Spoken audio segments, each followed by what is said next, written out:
السلام عليكم ورحمة الله وبركاته. إن الحمد لله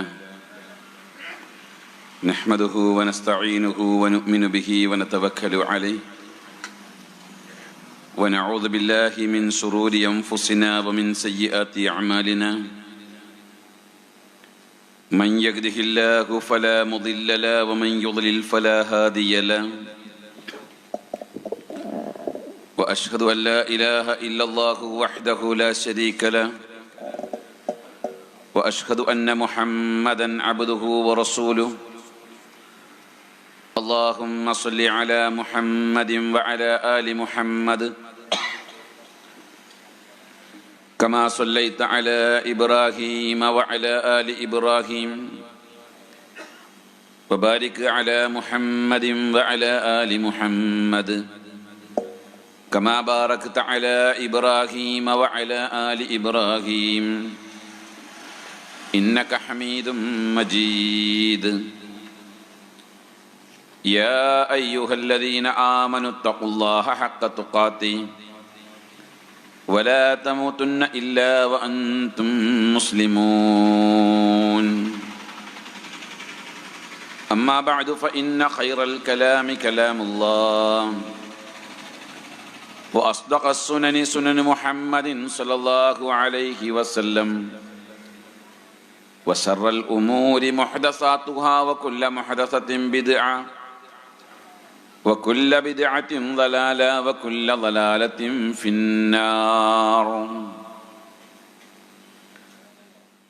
أعوذ بالله من الشيطان الرجيم. بسم الله الرحمن الرحيم. فويل للذين يكتبون الكتاب بأيديهم ثم يقولون هذا من عند الله ليشتروا به ثمنا قليلا فويل لهم مما كتبت أيديهم وويل لهم مما يكسبون.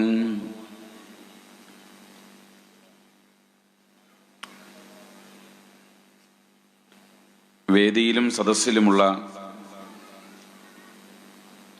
ആദരണീയരായ വ്യക്തിത്വങ്ങളെ, കേരള നദ്വത്തുൽ മുജാഹിദീൻ്റെയും പോഷക ഘടകങ്ങളുടെയും കർമ്മോത്സകരായ പ്രവർത്തകരെ, ഭാരവാഹികളെ, ഈ പരിപാടി ശ്രദ്ധിക്കുന്നതിനും അറിയുന്നതിനുമായി ഈ നാടിൻ്റെ പല ഭാഗങ്ങളിൽ നിന്നായി എത്തിച്ചേർന്നിരിക്കുന്ന പ്രിയപ്പെട്ട സഹോദരന്മാരെ, ഞാൻ ഏറെ സ്നേഹിക്കുന്ന പ്രിയപ്പെട്ട നാട്ടുകാരെ,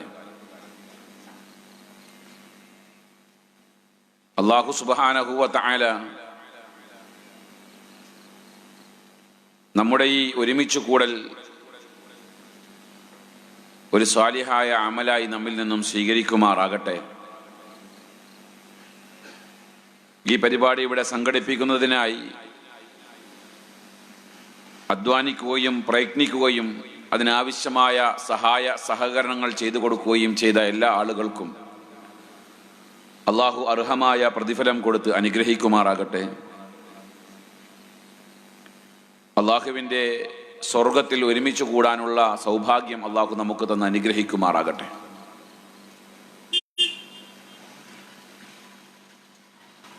ഇങ്ങനെ ഒരു പരിപാടിയുടെ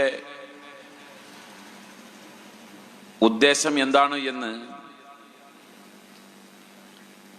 വളരെ ഹ്രസ്വമായ വാക്കുകളിലൂടെ ആമുഖ ഭാഷണത്തിൽ നിന്ന് നിങ്ങൾ കേട്ട് കഴിഞ്ഞു. അതുകൊണ്ട് തന്നെ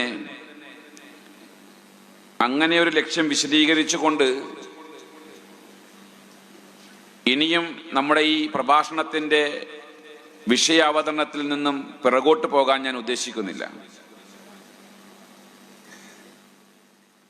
അഹ്ലുസുന്നത്തി വൽ ജമാഅ എന്ന ഒരു വിഷയമാണ് ഈ നാട്ടുകാരുടെ മുമ്പിൽ എനിക്ക് പറഞ്ഞ് മനസ്സിലാക്കി തരാനുള്ളത്. അങ്ങനെ ഒരു വിഷയം നമ്മളിവിടെ ചർച്ച ചെയ്യുമ്പോൾ എന്താണ് അഹ്ലുസുന്ന എന്നും എന്താണ് ജമാഅത്ത് എന്നും അതുകൊണ്ട് ഇസ്ലാമിന്റെ പ്രമാണങ്ങൾ ലക്ഷ്യം വെച്ചിട്ടുള്ളത് ഏത് ആശയമാണ് എന്നും സമൂഹത്തിന്റെ ഇടയിൽ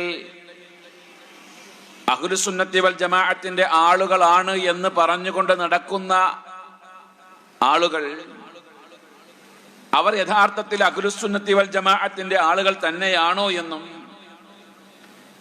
ഒന്ന് തലനാരിഴ കീറി പരിശോധിക്കേണ്ട സമയമാണിത്. അങ്ങനെ വിശദീകരിക്കുമ്പോൾ നമ്മുടെ നാട്ടിലെ പല സംഘടനകളെയും ആ സംഘടനകളെ പ്രതിനിധീകരിക്കുന്ന പല പണ്ഡിതന്മാരെയും പല നേതാക്കന്മാരെയും ഒരുപക്ഷെ പരാമർശിക്കേണ്ടി വന്നാൽ അതൊന്നും ആ വ്യക്തിയോടുള്ള ആ സംഘടനയോടുള്ള വിരോധം കൊണ്ടല്ല എന്നും മറിച്ച് സത്യത്തെയും അസത്യത്തെയും വേർതിരിക്കുന്നതിനിടയിൽ പരാമർശിക്കേണ്ടി വന്നുപോയി എന്നുള്ളതും മാത്രമേ നിങ്ങൾ വിലയിരുത്താൻ പാടുള്ളൂ എന്ന് തുടക്കത്തിലെ ഉണർത്തുകയാണ്. ഈ ഒരു വിഷയം ഇവിടെ ചർച്ച ചെയ്യുമ്പോൾ ഇന്ന് നമ്മുടെ നാട്ടിലുള്ള മുഴുവൻ സംഘടനകളും മുഴുവൻ പ്രസ്ഥാനക്കാരും അവർ ഈ സമൂഹത്തിന്റെ മുമ്പിൽ പറഞ്ഞുകൊണ്ടിരിക്കുന്നത് യഥാർത്ഥ അഹ്ലുസുന്നത്തി വൽ ജമാഅത്തിന്റെ ആളുകൾ ഞങ്ങളാണ് എന്നാണ്. അത് നാട്ടിലെ എല്ലാ പ്രസ്ഥാനക്കാരും അവകാശപ്പെട്ടുകൊണ്ടിരിക്കുന്ന ഒരു കാര്യമാണ്. അതിൽ നിന്നും ഭിന്നമല്ലാത്ത നിലയിൽ തന്നെ കേരളത്തിലെ മുജാഹിദ് പ്രസ്ഥാനവും പറയുന്നുണ്ട് ഞങ്ങളും അഹ്ലുസുന്നത്തി വൽ ജമാഅത്തിന്റെ ആളുകളാണ് എന്ന്. മുജാഹിദ് പ്രസ്ഥാനം അത് പറയുമ്പോൾ മുജാഹിദ് പ്രസ്ഥാനത്തെ കുറിച്ച് അവർ അഹ്ലുൽ സുന്നത്തിന്റെ ആളുകളല്ല, അവർ ബിദ്അത്തിന്റെ ആളുകളാണ് എന്നും അവർ മുബ്തദികളാണ് എന്നും പുത്തൻവാദക്കാരാണ് എന്നും പ്രചണ്ഡമായ പ്രചരണം ഈ സമൂഹത്തിന്റെ ഇടയിൽ അഴിച്ചുവിടുകയും ആ പ്രചരണത്തിന് ഉപോത്ബലകമേകുന്ന തരത്തിലുള്ള ഒരു രേഖയും ഇന്ന് വരെ ഹാജരാക്കാതിരിക്കുകയും ചെയ്തിട്ടുള്ള ഇതര പ്രസ്ഥാനത്തിന്റെ ആളുകൾ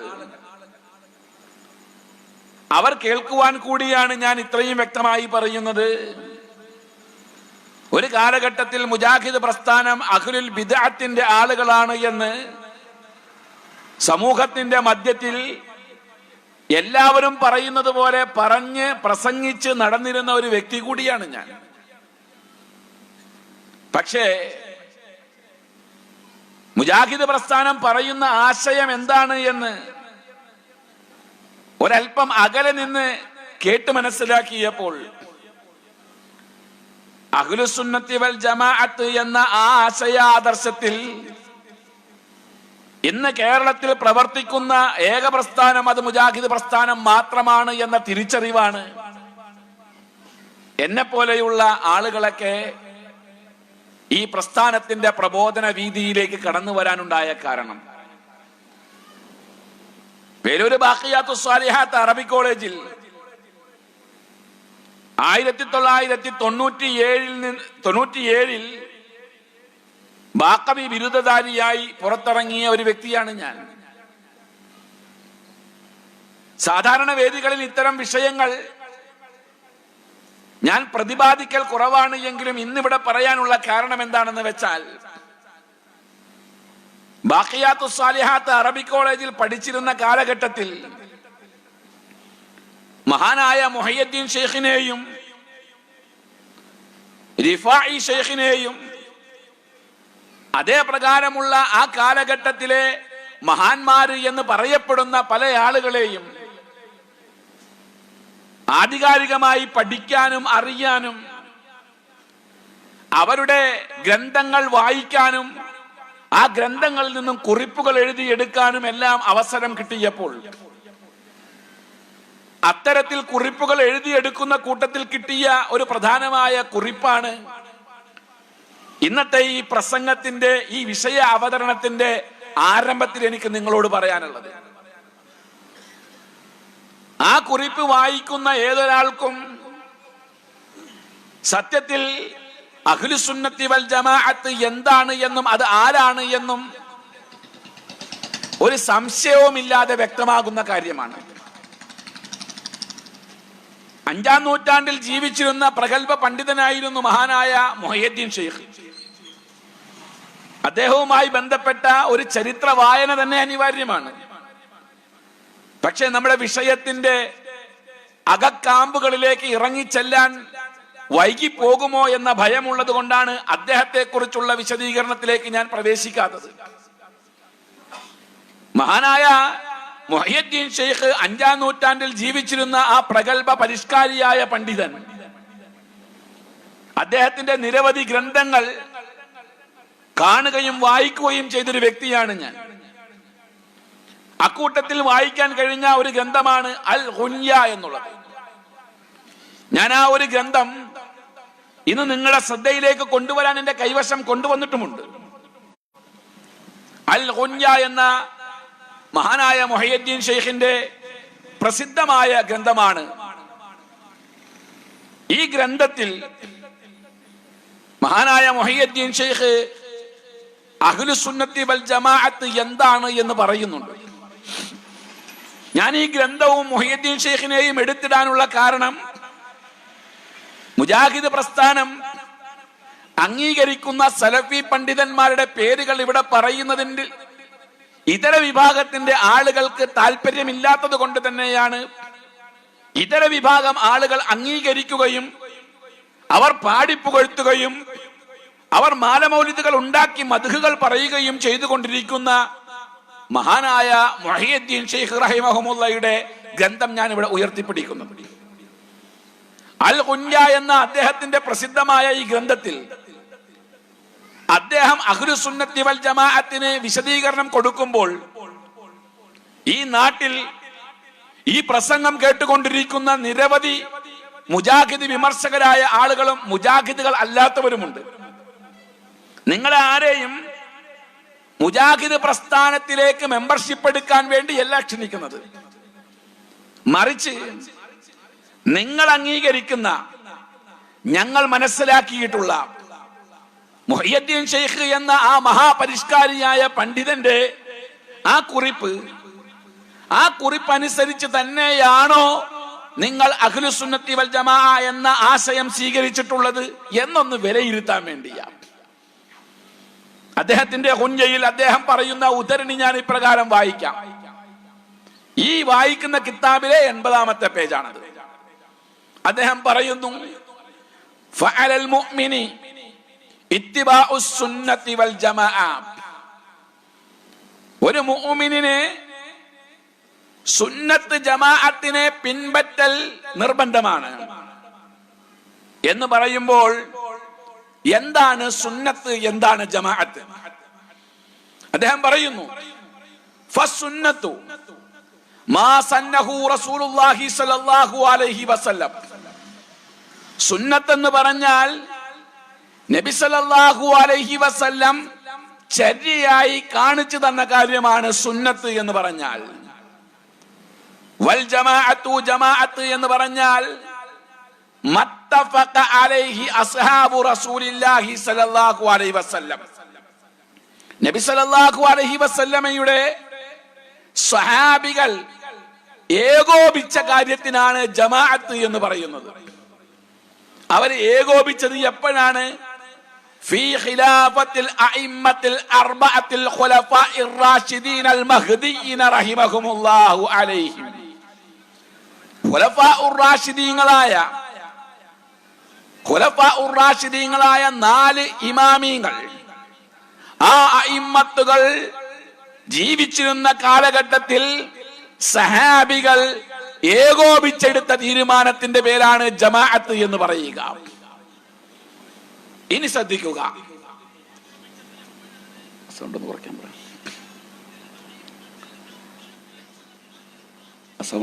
പറ. അവരേകോപിച്ചത്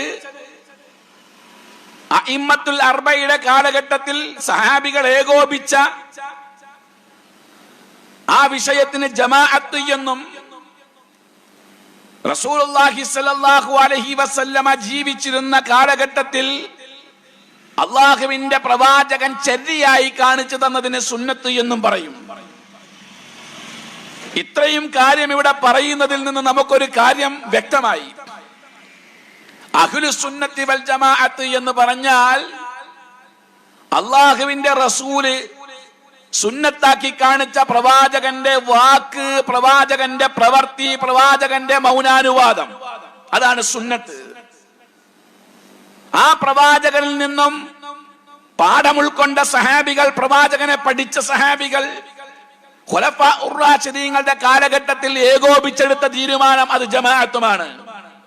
അത് അംഗീകരിച്ച് ജീവിക്കുന്ന ആളുകൾക്കാണ് അഹ്ലുസ് സുന്നത്തി വൽ ജമാഅത്തിന്റെ ആളുകൾ എന്ന് പറയുന്നത് എന്നാണ് മഹാനായ മുഹയ്യിദ്ദീൻ ഷെയ്ഖ് അൽ ഗുൻയ എന്ന അദ്ദേഹത്തിന്റെ പ്രസിദ്ധമായ ഗ്രന്ഥത്തിലൂടെ പഠിപ്പിക്കുന്നത്. അപ്പോൾ ഈ ഒരു നിർവചനം വെച്ചുകൊണ്ട് തന്നെ നമ്മുടെ ചർച്ച മുന്നോട്ട് കൊണ്ടുപോകാം. ഇന്നത്തെ അഹ്ലുസ് സുന്നത്തി വൽ ജമാഅത്തിന്റെ ആളുകൾ എന്ന് അവകാശപ്പെടുന്നവർ ഈ പറയപ്പെട്ട തരത്തിലുള്ള സുന്നത്ത് ജമാഅത്താണോ അവർ സ്വീകരിച്ചിട്ടുള്ളത് എന്നൊന്ന് വിശദീകരിക്കൽ അനിവാര്യമാണ്. ഇന്ന് മുസ്ലിമീങ്ങൾക്കിടയിൽ ഒരുപാട് ചർച്ചകൾക്ക് വിധേയമായിക്കൊണ്ടിരിക്കുന്ന നിരവധി വിഷയങ്ങളുണ്ട്. ഇവിടുത്തെ മുജാഹിദുകളും മുജാഹിദേതര സംഘടനകളും തമ്മിൽ അഭിപ്രായ വ്യത്യാസത്തിലിരിക്കുന്ന നിരവധി വിഷയങ്ങൾ ചർച്ചക്കെടുക്കേണ്ടതുണ്ട്. പക്ഷേ ആ നിരവധി വിഷയങ്ങളുടെ കൂട്ടത്തില് ഏറ്റവും മർമ്മപ്രധാനമായ ഒരു വിഷയമാണ് അൽ ഇസ്തിഗാസ അത്തവസ്സുൽ എന്നുള്ളത്. തവസ്സുൽ ഇസ്തിഗാസ എന്നുള്ളത് ഇന്നത്തെ മുജാഹിദുകളുടെയും മുജാഹിദേതര വിഭാഗങ്ങളുടെയും ഇടയിൽ ചർച്ച ചെയ്തുകൊണ്ടിരിക്കുന്ന ഒരു വിഷയമാണ്. ആ വിഷയത്തിൽ മാത്രമുള്ള അഹ്ലുസ് സുന്നത്തി വൽ ജമാഅത്തിന്റെ നിലപാട് എന്താണ് എന്ന് നമുക്കൊന്ന് നോക്കാം. അൽ ഇസ്തിഗാസ എന്ന് പറഞ്ഞാൽ അതിന്റെ അർത്ഥം എന്താ? ഇസ്തിഗാസ എന്ന് പറഞ്ഞാൽ സഹായ അഭ്യർത്ഥിച്ചുകൊണ്ടുള്ള പ്രാർത്ഥനയ്ക്കാണ് ഇസ്തിഗാസ എന്ന് പറയുന്നത്. ഇസ്തിഗാസ എന്നുള്ളത് സഹായം അഭ്യർത്ഥിച്ചുകൊണ്ടുള്ള പ്രാർത്ഥനയാണ്. ഇവിടെ അഹ്ലുസ് സുന്നത്തിന്റെ ആളുകൾ എന്ന് അവകാശപ്പെടുന്ന മുജാഹിദേതര സംഘടനയുടെ ആളുകളൊക്കെ പറയുന്നത് മുജാഹിദുകൾ ഇസ്തിഗാസയ്ക്ക് എതിരാണ് എന്നാണ്. പ്രിയപ്പെട്ട ഈ മുതുപറമ്പ് പ്രദേശത്തുള്ള നാട്ടുകാര് കൃത്യമായി കേൾക്കണം. മുജാഹിദുകളെ സംബന്ധിച്ചിടത്തോളം മുജാഹിദുകൾ എവിടെയും ഇസ്ലാം അനുവദിച്ച ഇസ്തിഗാസയ്ക്ക് ഒരിക്കലും എതിര് നിന്നിട്ടില്ല. കാരണം എന്താ? ഇസ്തിഗാസ നടത്തൽ ഒരു വിശ്വാസിയുടെ ജീവിതത്തിൽ വളരെയധികം അനിവാര്യമായ ഒരു ഘടകമാണ് എന്ന് വിശ്വസിക്കുന്നവരാണ് മുജാഹിദുകൾ. എന്താണ് ഇസ്തിഗാസ? ഇസ്ലാം അംഗീകരിക്കുന്ന ഇസ്തിഗാസ എന്ന് പറഞ്ഞാൽ പ്രാർത്ഥനകൾക്ക് പല പദങ്ങളും ഉപയോഗിക്കാറുണ്ട്. പ്രാർത്ഥനകൾക്ക് ഇസ്തിആനത്ത് എന്ന് പറയുന്ന പ്രാർത്ഥനയുണ്ട്, ഇസ്തിശ്ഫാ എന്ന് പറയുന്ന പ്രാർത്ഥനയുണ്ട്, ഇസ്തിഗാസ എന്ന പേരിലുള്ള പ്രാർത്ഥനയുണ്ട്, തവസ്സുൽ എന്ന പേരിൽ പ്രാർത്ഥനയുണ്ട്. ഇതൊക്കെ പ്രാർത്ഥനകളുടെ വിവിധ പേരുകളാണ്. ആ വിവിധ പേരുകളിൽ അറിയപ്പെടുന്ന പ്രാർത്ഥനകളിൽ അടിയന്തര ഘട്ടത്തിൽ അള്ളാഹുവിന്റെ സഹായം ആവശ്യപ്പെട്ടുകൊണ്ട് നടത്തുന്ന, അള്ളാഹുവിനോട് നടത്തുന്ന പ്രാർത്ഥനയ്ക്കാണ് അൽ ഇസ്തിഗാസ എന്ന് പറയുന്നത്. ഈ പ്രാർത്ഥന ഒരു വിശ്വാസി നടത്തരുത് എന്ന് ആരെങ്കിലും പറഞ്ഞാൽ അവനെ പറ്റി വിഡ്ഢി എന്നല്ലാതെ വേറെന്തെങ്കിലും പറയാൻ പറ്റുമോ? അതുകൊണ്ട് തന്നെയാ ഞാൻ പറഞ്ഞത്, മുജാഹിദുകൾ എവിടെയും അൽ ഇസ്തിഗാസയെ എതിർത്തിട്ടില്ല.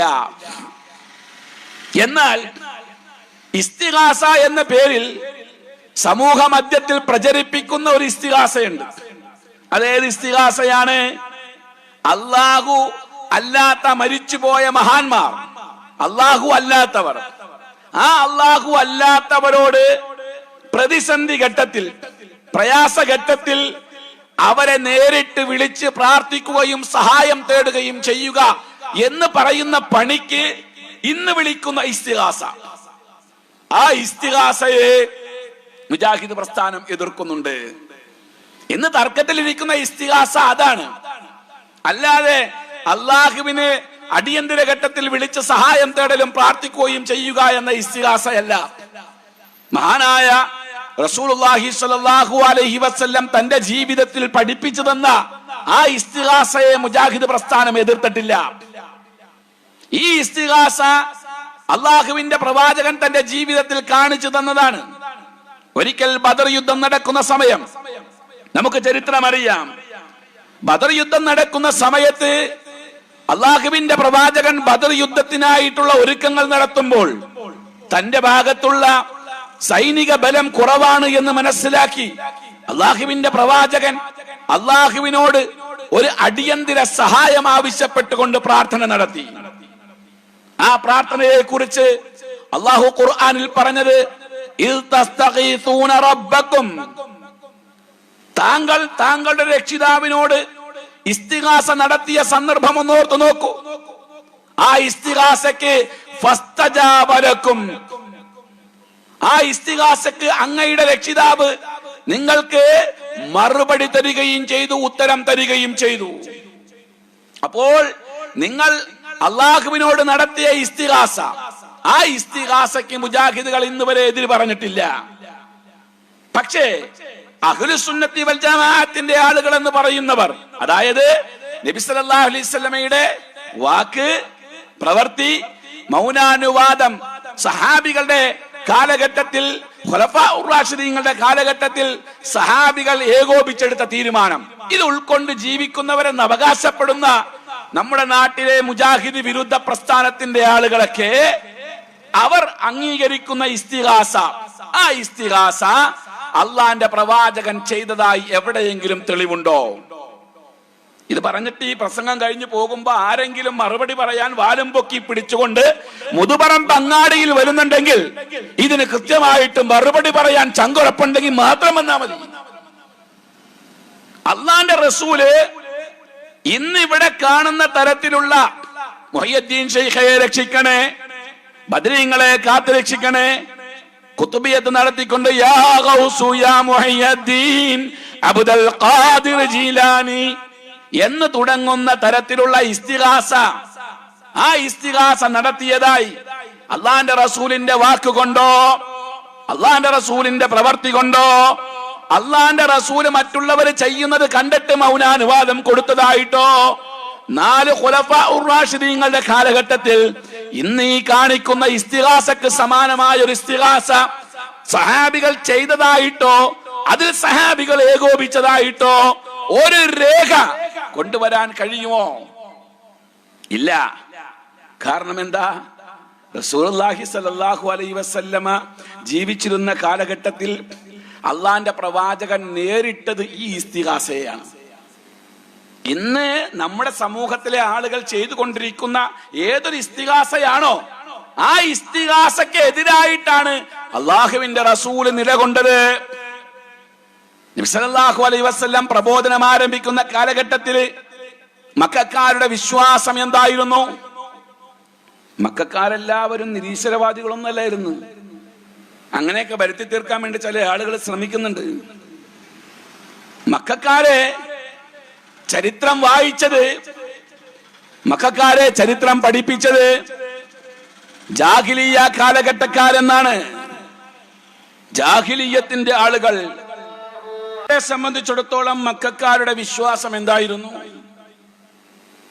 ഈ ലോകത്തൊരു അള്ളാഹു ഇല്ല എന്നായിരുന്നു അവർ വിശ്വസിച്ചത്. അങ്ങനെ ഒരു വിശ്വാസം മക്കക്കാരെ കുറിച്ച് രേഖപ്പെടുത്തപ്പെട്ടിട്ടില്ല. ഈ പ്രപഞ്ചത്തെ സൃഷ്ടിക്കുന്ന ഒരു സൃഷ്ടാവായ അള്ളാഹുവിനെ കുറിച്ച് മക്കക്കാര് അജ്ഞരാണ് എന്ന് പറയാൻ കഴിയില്ല. പിന്നെ എങ്ങനെയാ അവര് ജാഹിലിയാക്കളായത്? ഇസ്ലാമിയത്തിന്റെയും ജാഹിലിയത്തിന്റെയും ഇടയിലുള്ള അതിർവരമ്പെടുത്ത് പരിശോധിച്ചാൽ ആ അതിർവരമ്പ് ഇന്ന് ചരിത്രത്തിൽ മുജാഹിദുകളെ എതിർത്തുകൊണ്ട് നടക്കുന്ന ആളുകൾ നടത്തിയിരുന്ന ഇസ്തിഗാസയായിരുന്നു എന്ന് മനസ്സിലാക്കാൻ കഴിയും. കാരണം മക്കക്കാർക്കൊരു വിശ്വാസമുണ്ടായിരുന്നു. ഈ പ്രപഞ്ചത്തെ സൃഷ്ടിച്ച അള്ളാഹുവിനെ കുറിച്ച് അവർക്കുള്ള വിശ്വാസം. അള്ളാഹു ഉണ്ടോ ഇല്ലയോ എന്ന് ചോദിച്ചാൽ അള്ളാഹു ഉണ്ട് എന്ന് തന്നെയാണ് മക്കയിലെ മുശ്രിക്കുകൾ വിശ്വസിച്ചിരുന്നത്. അല്ലാഹ് ഇല്ല എന്നൊരു വിശ്വാസം മക്കയിലെ മുശ്രിക്കുകൾക്കുണ്ടായിരുന്നില്ല. ആ മക്കക്കാരോട് ചോദിക്കാം, നിങ്ങളുടെ റബ്ബ് ആരാണ്? ഈ പ്രപഞ്ചത്തെ സൃഷ്ടിച്ച റബ്ബുസ് സമാവാതി വ റബ്ബുൽ അർശിൽ അളീം, ഏഴാകാശങ്ങളുടെയും മഹത്തായ അർശിന്റെയും റബ്ബ് ആരാണ് എന്ന് ചോദിച്ചാൽ അവര് പറയും അല്ലാഹു ആണെന്ന് പറയും. റബ്ബ് അല്ലാഹു ആണെന്ന് വിശ്വസിച്ചിരുന്നവരാണ് അവർ. ഖാലിഖ് ആരാണ്? ഈ പ്രപഞ്ചത്തെ സൃഷ്ടിച്ച സൃഷ്ടാവ് ആരാണ്? അവര് പറയും അത് അല്ലാഹു ആണെന്ന് അവര് പറയും. ഈ പ്രപഞ്ചത്തിന്റെ ദാതാവായ ഖുൽ മൻ യർസുഖുകും മിനസ് സമാഇ വൽ അർദ്, ആകാശത്തു നിന്നും ഭൂമിയിൽ നിന്നും നിങ്ങൾക്ക് അന്നം തരുന്ന റാസിഖ് ആരാണ് എന്ന് ചോദിച്ചാൽ മക്കയിലെ മുശ്രിക്കുകൾ പറയും അല്ലാഹു ആണെന്ന്. ഖുൽ മൻ ബിയദിഹിൽ മലകൂതു കുല്ലി ഷൈ, എല്ലാത്തിന്റെയും ഉടമസ്ഥാവകാശം ആർക്കാണ് എന്ന് ചോദിച്ചാൽ മക്കയിലെ മുശ്രിക്കുകൾ പറയും അല്ലാഹു ആണ് എന്ന്. ഈ പ്രപഞ്ചത്തിന്റെ ഉടമസ്ഥൻ ആരാണ് എന്ന് ചോദിച്ചാൽ, ഈ പ്രപഞ്ചത്തെ നിയന്ത്രിക്കുന്നവൻ ആരാണെന്ന് ചോദിച്ചാൽ വമൻ യുദബ്ബിറുൽ അംർ, കാര്യങ്ങൾ നിയന്ത്രിക്കുന്നവൻ ആരാണെന്ന് ചോദിച്ചാൽ മക്കക്കാര് പറയും അല്ലാഹു ആണ് എന്ന്. വല ഇൻസാൽതഹും മൻ നസ്സല മിനസ് സമാഇ മാഅ, ആകാശത്ത് നിന്നും മഴ ഇറക്കി തരുന്നവൻ ആരാണ് എന്ന് ചോദിച്ചാൽ മക്കക്കാര് പറയും അല്ലാഹു ആണെന്ന് പറയും. അപ്പൊ മക്കക്കാർക്ക് അല്ലാഹുവിനെ കുറിച്ച് അറിയില്ല എന്നാണ് ഖുർആൻ പറഞ്ഞത്? ഖുർആൻ പറഞ്ഞത് മക്കക്കാർക്ക് അല്ലാഹുവിനെ കുറിച്ച് അറിയാം. ആകാശത്തെ സൃഷ്ടിച്ച, ഭൂമിയെ സംവിധാനിച്ച, അനന്തകോടി താരകങ്ങളെ സൃഷ്ടിച്ച് പരിപാലിക്കുന്ന, കോടാനക്കോടി ജീവജാലങ്ങൾക്ക് അന്നം കൊടുക്കുന്ന സൃഷ്ടാവായ പ്രപഞ്ചത്തിന്റെ ഉടമസ്ഥനായ അല്ലാഹുവിനെ കുറിച്ച് മക്കക്കാർക്ക് കൃത്യമായി അറിയാമായിരുന്നു. പക്ഷേ മക്കക്കാർക്കൊരു വിശ്വാസം ഉണ്ടായിരുന്നു. ആ വിശ്വാസം എങ്ങനെയാ കടന്നു വന്നത്? റസൂലുള്ളാഹി സ്വല്ലല്ലാഹു അലൈഹി വസല്ലം പ്രബോധനം ആരംഭിക്കുന്നതിന്റെ ഏകദേശം 200-250 വർഷങ്ങൾക്ക് മുമ്പ് മക്കയിലെ ഒരു പൗരപ്രമാണി ഉണ്ടായിരുന്നു. അയാളുടെ പേര് അംർ ഇബ്നു ലുഹൈ എന്നാണ്. ഈ അംർ ഇബ്നു ലുഹൈ അയാള് ലോകസഞ്ചാരിയാ. അന്യദിക്കുകളും അന്യ നാടുകളും സഞ്ചരിച്ചു നടക്കുന്ന അവിടുത്തെ ഒരു വർദ്ധക പ്രമാണിയും പൗരപ്രമാണിയും അവരുടെ എല്ലാം നേതാവുമായ വ്യക്തിയാണ് അംർ ഇബ്നു ലുഹൈ. അംർ ഇബ്നു ലുഹൈന്റെ വാക്കുകൾക്ക് എതിര് പറയാൻ മക്കക്കാർ തയ്യാറല്ലായിരുന്നു. അക്കാലഘട്ടത്തിൽ ഇബ്രാഹിം മില്ലത്തനുസരിച്ച് ജീവിച്ചിരുന്ന മക്കക്കാർ അംർ ഇബ്നു ലുഹൈയുമായി ബന്ധപ്പെട്ടുകൊണ്ടൊരു വിവാദത്തിൽ ഏർപ്പെട്ടു. അതെന്തായിരുന്നു? അംർ ഇബ്നു ലുഹൈ മക്കയിലേക്ക് വരുമ്പോൾ തായിഫിലെ സഖീഫ് ഗോത്രക്കാർക്കിടയിൽ ജീവിച്ചിരുന്ന ഒരു വലിയ മനുഷ്യനുണ്ടായിരുന്നു. അയാളുടെ പേര് ലാത്ത എന്നാണ്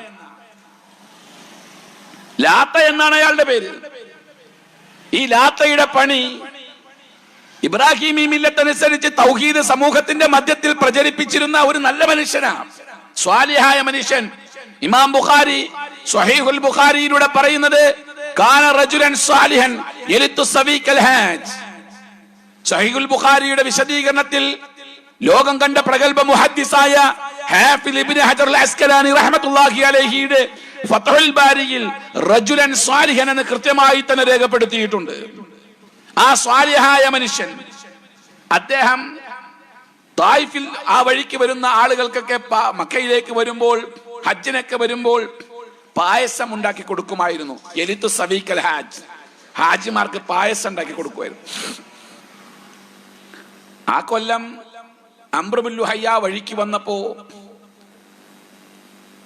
സഖീഫ് ഗോത്രക്കാർക്കിടയിൽ ജീവിച്ചിരുന്ന ആ നല്ല മനുഷ്യൻ അവിടെ പായസം വിളമ്പി കൊടുക്കാനില്ല. അംർ ഇബ്നു ലുഹൈ നാട്ടുകാരോട് ചോദിച്ചു, അയിനല്ലാത്ത ലാത്ത എവിടെയാണ്? ഇവിടെ ലാത്ത എന്ന് പറഞ്ഞ ഒരാൾ ജീവിച്ചിരുന്നല്ലോ, അയാള് പായസം കൊടുത്തിരുന്നു, നല്ലൊരു മനുഷ്യനാണ്, അയാൾ എവിടെ ചോദിച്ചു. തായിഫുകാര് പറഞ്ഞു ഇന്നഹു ഖദ് മാത്, അയാൾ മരിച്ചുപോയി എന്ന് പറഞ്ഞു. അംർ ഇബ്നു ലുഹൈ പറഞ്ഞു ഇന്നഹു ലം യമത്, അദ്ദേഹം മരിക്കയില്ല, അങ്ങനെ മരിക്കാൻ പറ്റിയ ആളൊന്നുമല്ല അയാള്. ഇന്നഹു ഫി സഖറ, അയാൾ ആ പാറയുടെ ഇടയിലുണ്ട്, നിങ്ങൾ അയാളെ വിളിച്ചാൽ അയാൾ എപ്പോഴെങ്കിലും നിങ്ങൾക്ക് ഉത്തരം തരും. അംർ ഇബ്നു ലുഹൈന്റെ വാക്കിനെ തള്ളിക്കളയാൻ പ്രാപ്തരല്ലായിരുന്നു അവർ. ആ വാക്ക് സ്വീകരിച്ചുകൊണ്ട് അംർ ഇബ്നു ലുഹൈന്റെ നിർദ്ദേശപ്രകാരം ലാത്തയെ വിളിക്കാൻ തുടങ്ങിയവർ. അന്ന് അവിടെ ലാത്തയുടെ പ്രതിമയില്ല, ബിംബമില്ല, ഒന്നുമില്ല. അവർ ലാത്തനെ വിളിക്കാൻ തുടങ്ങി. പിന്നീട് ലാത്തയെ വിളിച്ചുകൊണ്ടിരുന്ന പുതിയ തലമുറ വന്നപ്പോൾ ആ പുതിയ തലമുറയ്ക്ക് ഒരു രൂപമോ ഭാവമോ ഒന്നുമില്ലാത്ത ഒരു ഭാഗത്ത് ലാത്തനെ വിളിക്കണം ശരിയല്ലല്ലോ. അതുകൊണ്ട് ലാത്തയെ ഓർക്കാൻ വേണ്ടി ഒരു പ്രതിഷ്ഠയുണ്ടാക്കി അതിനെ വിളിക്കാം. ആ ഉപായം വന്നപ്പോൾ ലാത്തയുടെ പേരിൽ പ്രതിമയുണ്ടാക്കി.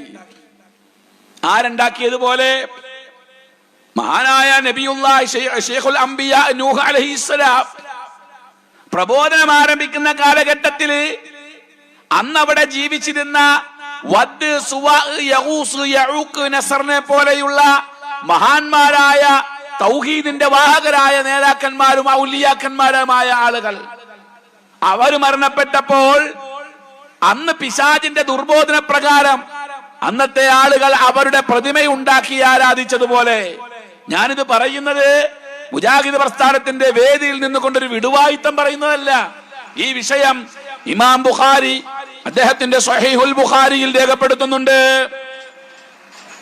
ഏതായത്തിന്റെ പരിധിയാ? അതായത് വിശുദ്ധ ഖുർആനിൽ പറയുന്നുണ്ട്, യാ ഖൗമി അനിഅബ്ദുല്ലാഹ ഫത്തഖൂൻ.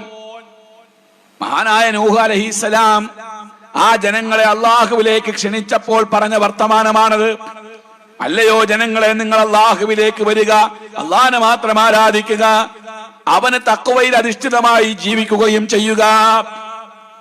ഇത് അന്ന് നൂഹ് നബി അലൈഹിസ്സലാം പറഞ്ഞപ്പോൾ അവരുടെ നേതാക്കന്മാര് പറയുകയാണ്, ലാ തദറുന്ന ആലിഹതക്കും വലാ തദറുന്ന വദ്ദം വലാ സുവാഅം വലാ യഗൂസ വയഊക വനസ്റാ. വദ്ദിനെയും സുവാഇനെയും യഗൂസിനെയും യഊക്കിനെയും നസ്റിനെയും വിളിച്ചു പ്രാർത്ഥിക്കുന്ന നിങ്ങൾ ആ മഹാന്മാരെ കൈയൊഴിയരുതേ. ഇതാണ് അവർ പറഞ്ഞത്. ആ ആയത്ത് വിശദീകരിച്ചുകൊണ്ട് ഇമാം ബുഖാരി സ്വഹീഹുൽ ബുഖാരിയിലൂടെ പറയുകയാണ്, ആരാണ് വദ്, ആരാണ് സുവാ, ആരാണ് യഗൂസ്, യഊഖ്, നസ്ർ.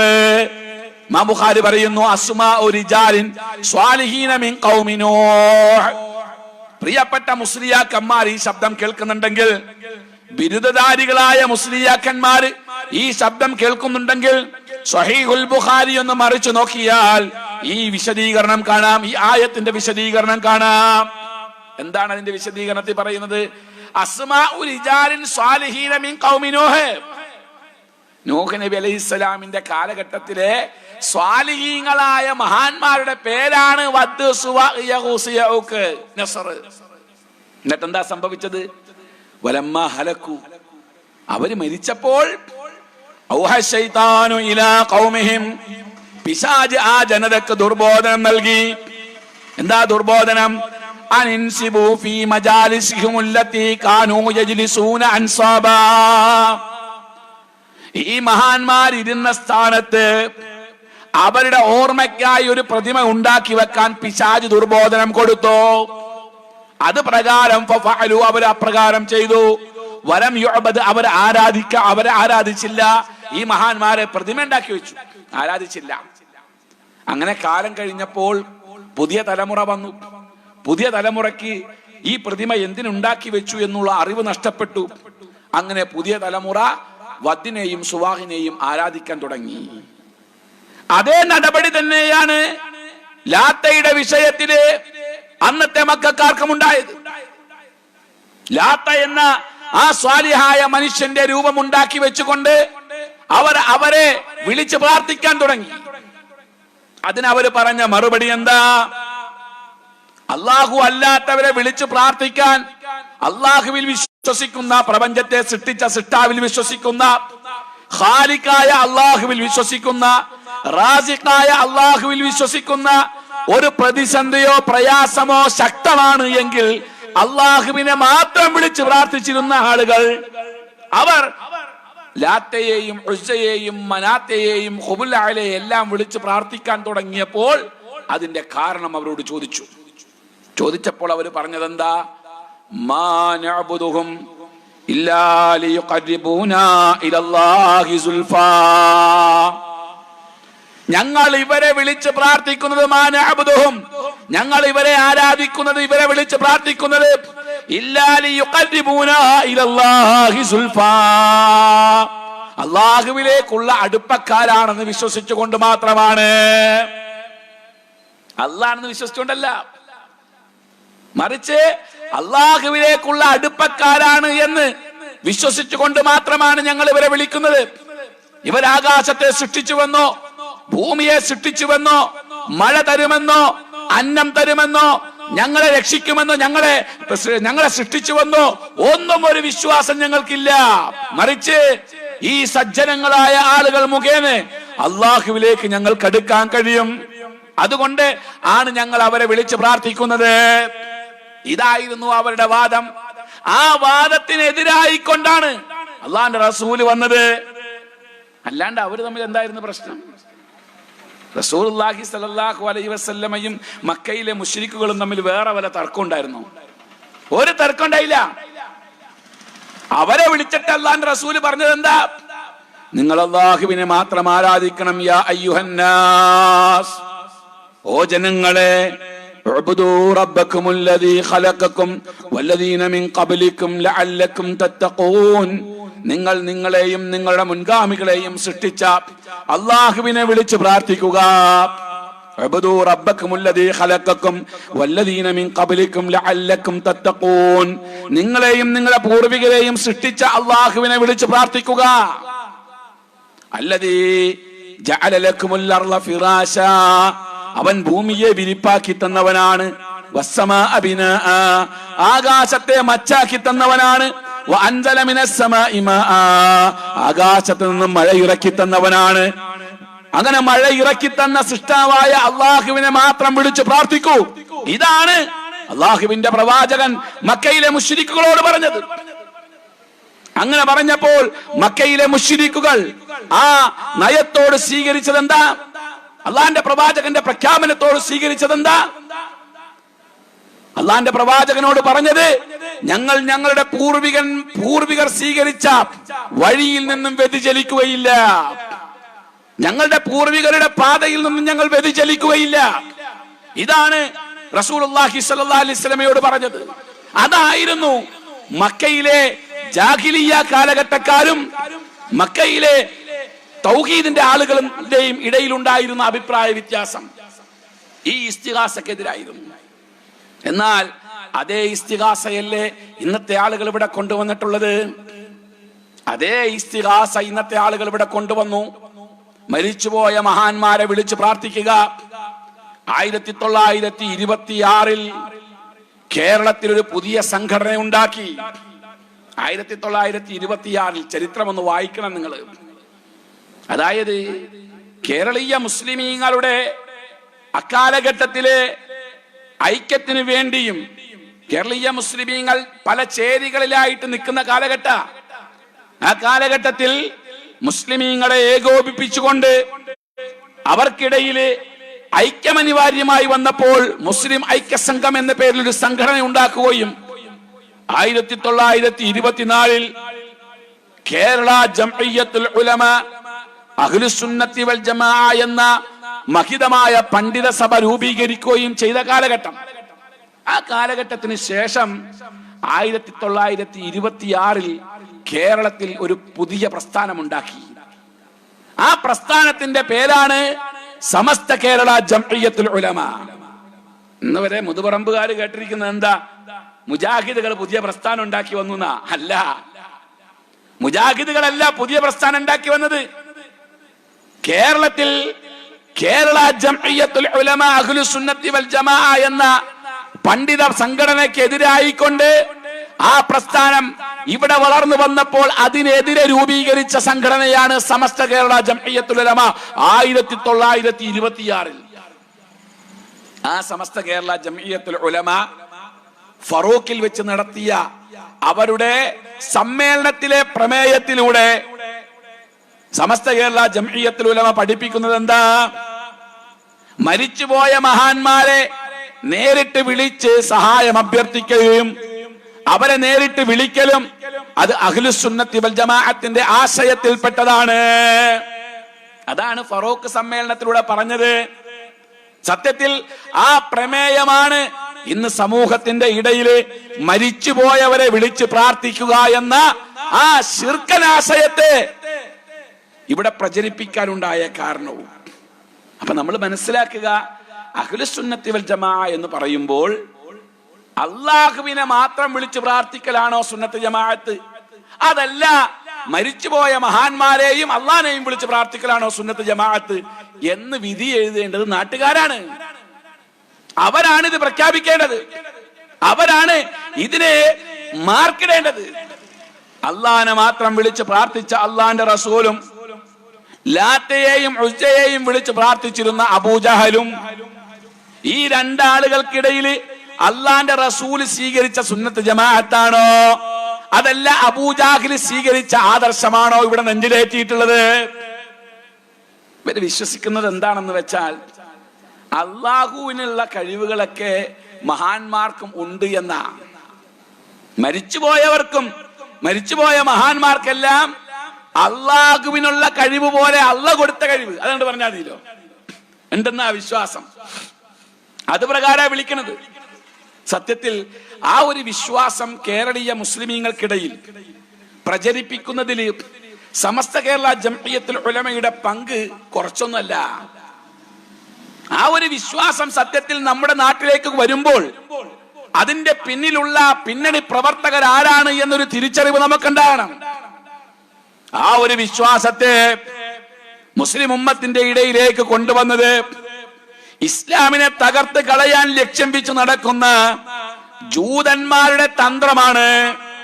ജൂതന്മാരുടെ മനോമുഖരത്തിൽ നിന്നും മെനഞ്ഞെടുത്ത അവരുടെ കുടില തന്ത്രത്തിന്റെ ഭാഗം തന്നെയാണ് മുസ്ലിം ഉമ്മത്തിന്റെ ഇടയിലേക്ക് ഈ ഒരു വാദം കടന്നു വരാനുണ്ടായ കാരണം ജൂതന്മാർ ഇസ്ലാമിന്റെ ശത്രുക്കളാണല്ലോ. ഖുർആൻ വളരെ വ്യക്തമായി പറഞ്ഞതാ, ലതജിദന്ന അശദ്ദന്നാസി അദാവതൻ ലില്ലദീന ആമനുൽ യഹൂദ്. താങ്കൾക്ക് സത്യവിശ്വാസം സ്വീകരിച്ച ആളുകളോട് ശത്രുതയിൽ മികച്ചു നിൽക്കുന്നതായി ജൂതന്മാരെ കണ്ടെത്താൻ കഴിയും. ജൂതന്മാരാണ് ഇസ്ലാമിനോടും മുസ്ലിമീങ്ങളോടും അള്ളാഹുവിനോടും പ്രവാചകന്മാരോടും വേദഗ്രന്ഥങ്ങളോടും അപ്രകാരം തന്നെ മലക്കുകളോടുമെല്ലാം എതിർപ്പുള്ളത്, ശത്രുതയുള്ളത് ജൂതന്മാർക്കാണ്. ആ ജൂതന്മാര് ഇസ്ലാമിനെ തകർക്കുക എന്ന ലക്ഷ്യത്തോടു കൂടെ തന്നെ അള്ളാന്റെ റസൂലിന്റെ കാലഘട്ടത്തിന് ശേഷം അവർ ഇവിടെ പുതിയ പുതിയ പ്രസ്ഥാനങ്ങൾ ഉണ്ടാക്കാൻ മെനക്കെട്ടു. അവർ മെനഞ്ഞുണ്ടാക്കിയ ഒരു പ്രസ്ഥാനമാണ് ഷീസം, ഷിയാക്കൾ. ഷീസത്തിന് കേരളത്തിൽ എത്രത്തോളം സ്വാധീനമുണ്ട് എന്നുള്ളതൊക്കെ നമുക്ക് വിശദമായിട്ടൊന്ന് ചർച്ച ചെയ്യേണ്ട കാര്യം തന്നെയാണ്. ഏതാനും നാളുകൾക്ക് മുമ്പ് നമ്മുടെ കേരളത്തിലെ ചന്ദ്രിക ദിനപത്രത്തിൽ ഒരു ചെറിയൊരു വാർത്ത, ഒരു കോളം വാർത്ത. എന്താ വാർത്ത എന്നറിയുമോ? ഡോക്ടർ ബഹാഉദ്ദീൻ നദ്വി ഇറാനിലേക്ക് പോകുന്നു. ഡോക്ടർ ബഹാഉദ്ദീൻ നദ്വി ഇറാനിലേക്ക് പോവുക എന്നുള്ളത് മുജാഹിദുകളെ സംബന്ധിച്ചിടത്തോളം അതൊരു വലിയ വാർത്തയായിട്ടൊന്നും എടുക്കേണ്ട ആവശ്യമുള്ളതല്ല. പക്ഷേ ഡോക്ടർ ബഹാഉദ്ദീൻ നദ്വി ഇറാനിലേക്ക് പോകുന്നതിന്റെ ആവശ്യകത കൂടെ അതിൽ രേഖപ്പെടുത്തിയിട്ടുണ്ട്. എന്താണ് അയാൾ പോകുന്നതിന്റെ പ്രധാനമായ ലക്ഷ്യം?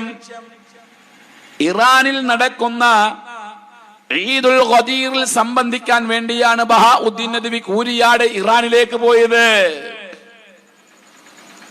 ഇറാനിൽ നടക്കുന്ന ഈദുൽ ഖദീറില് ബഹാഉദ്ദീൻ നദ്വി പങ്കെടുക്കാൻ പോയി. എന്തിനാ ഈദുൽ ഖദീറിൽ പങ്കെടുക്കാൻ പോയത്? എന്താ ഈദുൽ ഖദീർ? മൊബൈൽ ഫോണിലൊക്കെ നെറ്റൊക്കെ ഉപയോഗിക്കുന്ന ആൾക്കാരല്ലേ നിങ്ങൾ? പരിപാടി കഴിയുമ്പോൾ ഒന്ന് അടിച്ചു നോക്കുക, ഈദുൽ ഖദീർ എന്ന് അടിച്ചു നോക്കുക, അപ്പൊ വരും എന്താ ഈദുൽ ഖദീർ. ഇറാനിലെ ഷിയാക്കൾ ചെയ്യുന്ന അവരുടെ പെരുന്നാൾ ആഘോഷത്തിന്റെ ഭാഗമായുള്ള ഒരു പ്രധാനമായ ആഘോഷമാണ് ഈദുൽ ഖദീർ, ഖദീർ പെരുന്നാൾ. ഈ ഖദീർ പെരുന്നാൾ ആഘോഷിക്കാൻ വേണ്ടി സമസ്ത കേരള ജംഇയ്യത്തുൽ ഉലമയുടെ സെക്രട്ടറിമാരിൽ പ്രമുഖനായ ഡോക്ടർ ബഹാഉദ്ദീൻ നദ്വി കൂരിയാട് ഇറാനിലേക്ക് പോയെങ്കിൽ കേരളത്തിലെ ഷിയാക്കളും ഇറാനിലെ ഷിയാക്കളും തമ്മിലുള്ള ബന്ധത്തിന്റെ വേര് പ്രത്യേകിച്ച് പരതേണ്ട ആവശ്യമില്ല. ഈ ഷിയാക്കൾ കേരളത്തിന്റെ മണ്ണിൽ ഇത്തരത്തിലുള്ള ഒരു വിശ്വാസത്തിന് വിത്തുപാകുമ്പോൾ അതിന്റെ തുടക്കം എവിടെ മുതലായിരുന്നു എന്ന് നമ്മളൊന്ന് പരിശോധിക്കണം. അതിന്റെ തുടക്കം എവിടെ മുതലാ? അതായത് ഷിയാക്കൾ മുസ്ലിം ഉമ്മത്തിന്റെ ഇടയിലേക്ക് രണ്ട് ചിന്താധാരകൾ തന്നു. അതിൽ ഒന്നാമത്തെ ചിന്താധാര മതരാഷ്ട്രവാദത്തിൻ്റെതാണ്. എന്ന് പറഞ്ഞാൽ ഇമാമുകൾ തായ് വഴിയായി വന്നുകൊണ്ട് ഇമാമത്തിലൂടെയാണ് ലോകത്തെ മുസ്ലിമീങ്ങൾ ജീവിക്കേണ്ടത് എന്ന ഒരു ചിന്താധാര. അത് തന്നെയാണ് പിൽക്കാലഘട്ടത്തിൽ മതരാഷ്ട്രവാദത്തിലേക്ക് വേരൂന്നാനുണ്ടായ കാരണം. രണ്ടാമത് ഷിയാക്കൾ ഈ സമൂഹത്തിന്റെ ഇടയിലിട്ട വിഷബീജമാണ് ഗ്രീക്ക് ഫിലോസഫിയെ ഇസ്ലാമിക ശാസ്ത്രവുമായി തത്വവുമായി ബന്ധിപ്പിച്ചുകൊണ്ടുള്ളതായ സൂഫി ചിന്താധാര. അതാണ് രണ്ടാമത്തേത്. സത്യത്തിൽ ഇന്നത്തെ സമസ്തക്കാരുടെ ഇടയിൽ അവരെ പിടികൂടിയിട്ടുള്ള പ്രധാനമായ ആശയവും ഈ സൂഫിസം തന്നെയാണ്. അത് ഞാൻ പറയുന്നത് കൃത്യമായ ഒരു ബോധത്തോടു കൂടെ തന്നെയാണ്. അതായത് സൂഫിസത്തിലൂടെ ഈ സമൂഹത്തെ തകർക്കാൻ കഴിയുമെന്നൊരു വിശ്വാസം ഷിയാക്കൾക്കുണ്ടായിരുന്നു. അതുകൊണ്ട് അവർ സൂഫിസത്തെ സമൂഹത്തിന്റെ ഇടയിലേക്ക് കൊടുത്തു. നമുക്ക് ചരിത്രം വായിക്കാം. 1850 കാലഘട്ടം, 1850കളുടെ അവസാനത്തിലാണ് ഇന്ത്യ രാജ്യത്തേക്ക് ബ്രിട്ടീഷ് അധിനിവേശം ഉണ്ടായത്. ഒരാവർത്തി ചരിത്രം നിങ്ങളൊന്ന് കേൾക്കണം. ബ്രിട്ടീഷ് അധിനിവേശം 1850കളുടെ അവസാന കാലഘട്ടം 57ഓടുകൂടിയാണ്. ബ്രിട്ടീഷുകാർ ഇന്ത്യയിൽ വരുമ്പോൾ, ഇന്ത്യയിൽ അവർ ആധിപത്യം സ്ഥാപിക്കുമ്പോൾ അവർ കൃത്യമായിട്ട് പഠിച്ചു. എന്താ പഠിച്ചത്? ബ്രിട്ടീഷുകാർ ഇന്ത്യയിലേക്ക് വരുന്നതിന് മുമ്പായിക്കൊണ്ട് 3 അധിനിവേശ ശക്തികൾ ഇവിടെ വന്നു പോയിട്ടുണ്ട്. ഒന്ന് പോർച്ചുഗീസുകാര്, ഫ്രഞ്ചുകാര്, ഡച്ചുകാര്. ഈ 3 ടീം ഇവിടെ വന്നു പോയതാ. ആ 3 ടീമിനെയും ഇവിടെ ആട്ടി ഓടിച്ചു, കെട്ടുകെട്ടിച്ചു. അപ്പൊ ബ്രിട്ടീഷ് അധിനിവേശം പിന്നീടുണ്ടായി. ഈ ബ്രിട്ടീഷ് അധിനിവേശത്തിലെ ആളുകൾ വിലയിരുത്തി ഇന്ത്യ രാജ്യത്ത് നിന്ന് മുൻഗാമികളായ അധിനിവേശ ശക്തികൾ പോകാനുണ്ടായ കാരണം ആരാണ്? ആ കാരണം മനസ്സിലാക്കിയത് ഇപ്രകാരമാണ്. ഇന്ത്യ രാജ്യത്തെ മുസ്ലിമീങ്ങളുടെ ഒറ്റക്കെട്ടായ നീക്കമാണ്, മുസ്ലിമീങ്ങളുടെ കൂട്ടായ ചെറുത്തുനിൽപ്പാണ് അധിനിവേശ ശക്തികൾക്ക് ഇവിടെ പിടിച്ചു നിൽക്കാൻ കഴിയാതെ പോയത് എന്നവർ മനസ്സിലാക്കി.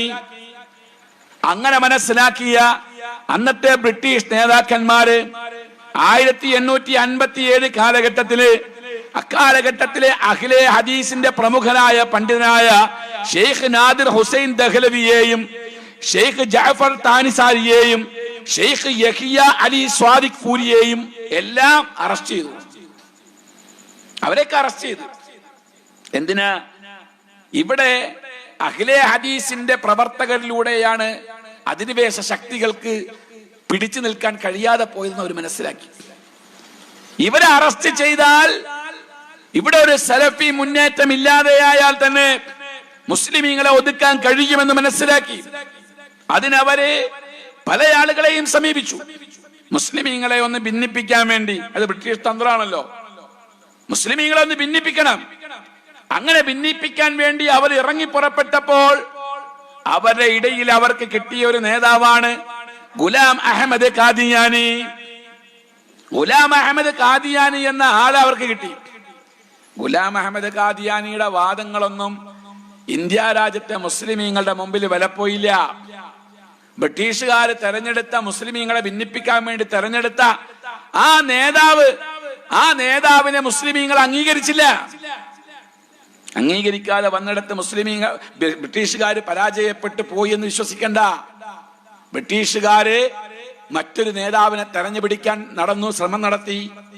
ആ ശ്രമത്തിന്റെ ഭാഗമാണ് കാലങ്ങൾക്ക് ശേഷം ബ്രിട്ടീഷുകാരുടെ കയ്യിൽ കിട്ടിയത് അഹമ്മദ് റിള ഖാൻ ബറേലവി.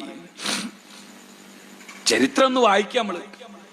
അഹ്ലുസുന്നത്തി വൽ ജമാഅത്തിന്റെ പേരിൽ ഇന്ന് ഈ സമൂഹത്തിന്റെ ഇടയില് ഇസ്ലാമിന്റെ പ്രമാണങ്ങളിലൊന്നും ഇല്ലാത്ത ആചാര അനുഷ്ഠാനങ്ങളെ വെച്ച് പ്രതിഷ്ഠിച്ച് പൂജിച്ച് ആചരിച്ച് നടക്കുന്ന ആളുകളൊക്കെ ഈ ചരിത്രം ഒന്ന് അറിഞ്ഞിരിക്കൽ നല്ലതാണ്.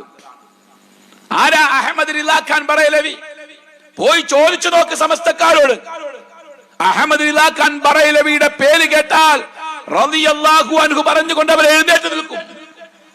ഈ അഹമ്മദ് റിളാ ഖാൻ ബറേലവിയാണ് മുസ്ലിമീങ്ങളെ ഭിന്നിപ്പിക്കുക എന്ന ലക്ഷ്യത്തോടു കൂടെ ബ്രിട്ടീഷുകാർക്ക് കുട പിടിച്ചു കൊടുത്തത്. അതിന് അയാൾ ചെയ്ത പണി എന്താണെന്നറിയോ? അഹമ്മദ് റിളാ ഖാൻ ബറേലവി ചെയ്തത്, അയാൾ ചെയ്തത് ആദ്യം ഒരു ലഘുലേഖ ഇവിടെ പുറത്തിറക്കി.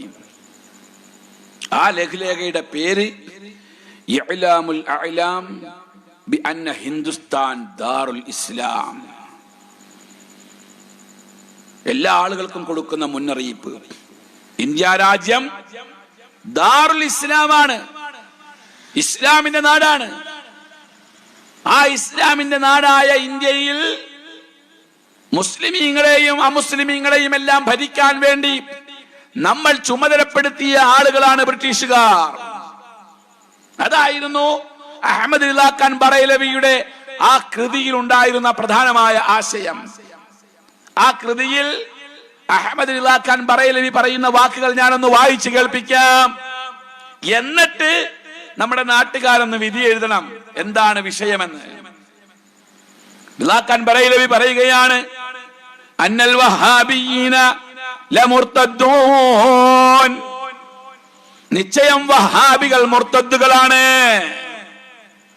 വഹാബികൾ മുർത്തദ്ദുകളാണ്. മുർത്തദ് എന്ന് പറഞ്ഞാൽ ആരാ? മതഭ്രഷ്ട് സംഭവിച്ചു പോയ ആളുകൾ, മതത്തിൽ നിന്ന് പുറത്തുപോയവരാണ് വഹാബികൾ. വഹാബികൾ എന്ന് പറയുന്ന ഈ വാദത്തെ, വഹാബിസം എന്ന് പറയുന്ന ഒരു പേരിനെ പോലും ഈ ലോകത്തെ മുസ്ലിമീങ്ങളുടെ തലയിൽ വെച്ച് കെട്ടിയതിന്റെ പിന്നിൽ ബ്രിട്ടീഷുകാരുടെ കൈകളുണ്ട്. അതുകൊണ്ടാണ് ഞാൻ ഇത്രയും കൃത്യമായി ഇത് പറയുന്നത്. അഹമ്മദ് റിളാ ഖാൻ ബറേലവി പറയുന്നു, അന്നൽ വഹാബിയീന ലമുർത്തദ്ദൂൻ, വഹാബികൾ മുർത്തദ്ദുകളാണ്. വലാ യജൂസു അഖദുൽ ജസിയ്യത്തി മിൻഹും, വഹാബികളിൽ നിന്ന് നികുതി പിരിക്കരുത്, ജസിയ വാങ്ങിക്കൽ അനുവദനീയമല്ല. വലാ യുഅ്താ ലഹുമുൽ അമാനുൽ മുഅബ്ബദ്, വഹാബികൾക്ക് നിർഭയത്വം കൊടുക്കരുത്. വയജൂസു ഇസ്തിർഖാഖി നിസാഇഹിം, വഹാബികളുടെ സ്ത്രീകളെ അപമാനിക്കൽ അനുവദനീയമാണ്. വലാ തഹില്ലു മനാകിഹതഹും, വഹാബികളുടെ പെണ്ണുങ്ങളെ കല്യാണം കഴിക്കൽ അനുവദനീയമല്ല. വലാ അക്ല ദബാഇഹും, അവർ അറുത്തത് ഭക്ഷിക്കരുത്. വലസ്സലാത അലാ മയ്യിതിഹിം, അവർ മരിച്ചാൽ മയ്യത്ത് നമസ്കരിക്കരുത്. വലാ മുഖാലിതഹും, അവരുമായി കൂടിക്കലരരുത്. വലാ മുജാലിസതഹും, അവരുമായി ഒരുമിച്ചിരിക്കരുത്. വലാ മുഹാദിസതഹും, അവരുമായി സംസാരിക്കരുത്. വലാ മുശാരിക്കതഹും, അവരുമായി കൂട്ടുകൂടരുത്. ഫി ഉമൂരിഹിം, അവരുടെ ഒരു കാര്യത്തിലും. ഖാതലഹുമുല്ലാഹ്, അല്ലാഹു അവർ നശിപ്പിക്കട്ടെ.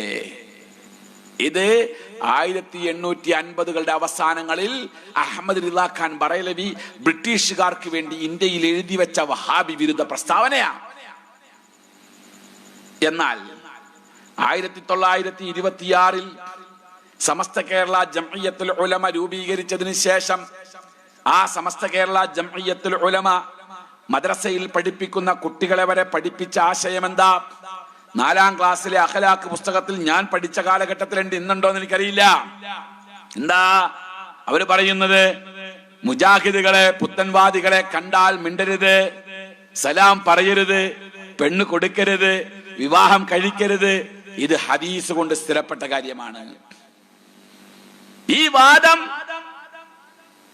അഹമ്മദ് റിളാ ഖാൻ ബറേലവി എഴുതി വെച്ച അതേ വാദം സമസ്തക്കാർ എഴുതുമ്പോൾ മനസ്സിലാക്കുക, ഇന്ത്യ രാജ്യത്ത് ബ്രിട്ടീഷുകാർക്ക് വേണ്ടി പേന ഉന്തിയ അഹമ്മദ് റിളാ ഖാൻ ബറേലവിയുടെ അതേ വാദവുമായി കൊണ്ട് സമസ്തക്കാര് മുസ്ലിം ഉമ്മത്തിന്റെ ഇടയിലേക്ക് വന്നത് സമസ്തക്കാര് ബ്രിട്ടീഷുകാരുമായിട്ടുള്ള ധാരണയുടെ പേരിൽ തന്നെയാ, അല്ലാണ്ട് അഹ്ലുസ് സുന്നത്തി വൽ ജമാഅത്ത് പഠിപ്പിക്കാനൊന്നല്ല. അങ്ങനെ കരുതി പോയിട്ടുണ്ടെങ്കിൽ അത് അബദ്ധാണ്. അതിനു വേണ്ടി അഹമ്മദ് റിള ഖാൻ ബറേലവി ഇന്ത്യ രാജ്യത്ത് ഇറക്കുമതി ചെയ്ത അപകടകരമായ വിഷവിത്താണ് സൂഫിസം. അതിൽ യാതൊരു തർക്കമില്ല. സലഫികൾ സമസ്തക്കാരെ കുറിച്ച് ഇത് പറയുമ്പോൾ, സമസ്തക്കാര് ബ്രിട്ടീഷ് സൃഷ്ടിയാണെന്ന് പറയുമ്പോൾ ഒരു പക്ഷേ അത് കടന്ന കൈയാണ് എന്നൊക്കെ നിങ്ങൾക്ക് തോന്നിപ്പോയേക്കാം. നമ്മുടെ നാട്ടില് ആലുവ തരീഖത്ത് എന്ന് പറഞ്ഞ ഒരു തരീഖത്തുണ്ട്. ഇൻഷാ അല്ലാഹ് ഞാൻ അതിലേക്ക് വരുന്നുണ്ട്. ആലുവ തരീഖത്തിനെ കുറിച്ച് നമുക്ക് ഒന്ന് വിശദീകരിക്കാനുണ്ട്. ഇൻഷാ അല്ലാഹ് സമയം ഉണ്ടെങ്കിൽ ഞാൻ വരാം.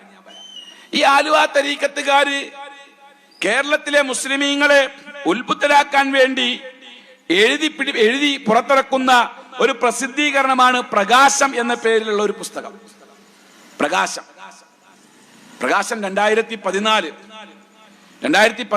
പ്രകാശത്തില് ആലുവ തരീഖത്തുകാര് എഴുതുകയാണ്. ഇപ്രകാരം വായിക്കാം. അതിന്റെ ഹെഡിങ് സമസ്ത ബ്രിട്ടീഷ് സൃഷ്ടി തന്നെ. ഇത് മുജാഹിദുകളല്ല പറഞ്ഞത്. ആലുവ തരീഖത്തുകാര് സമസ്തക്കാരെ കുറിച്ച് എഴുതിയതാ. ഇതെന്തിനാ എഴുതിയെന്നറിയോ? എന്തിനാ എഴുതിയെന്ന് വെച്ചാല് കേരളത്തിൽ ഒരുപാട് തരീഖത്ത് പ്രസ്ഥാനങ്ങളുണ്ട്. സമസ്തക്കാർക്കൊരു സ്വഭാവമുണ്ട്. അവരുടെ നേതാക്കന്മാരെ അംഗീകരിക്കാത്ത ഏതൊരു തരീഖത്താണോ ആ തരീഖത്ത് പിഴച്ചതാണെന്ന് പെട്ടെന്ന് പ്രഖ്യാപിക്കും. അത് സമസ്തക്കാരൊരു സ്വഭാവമാണ്.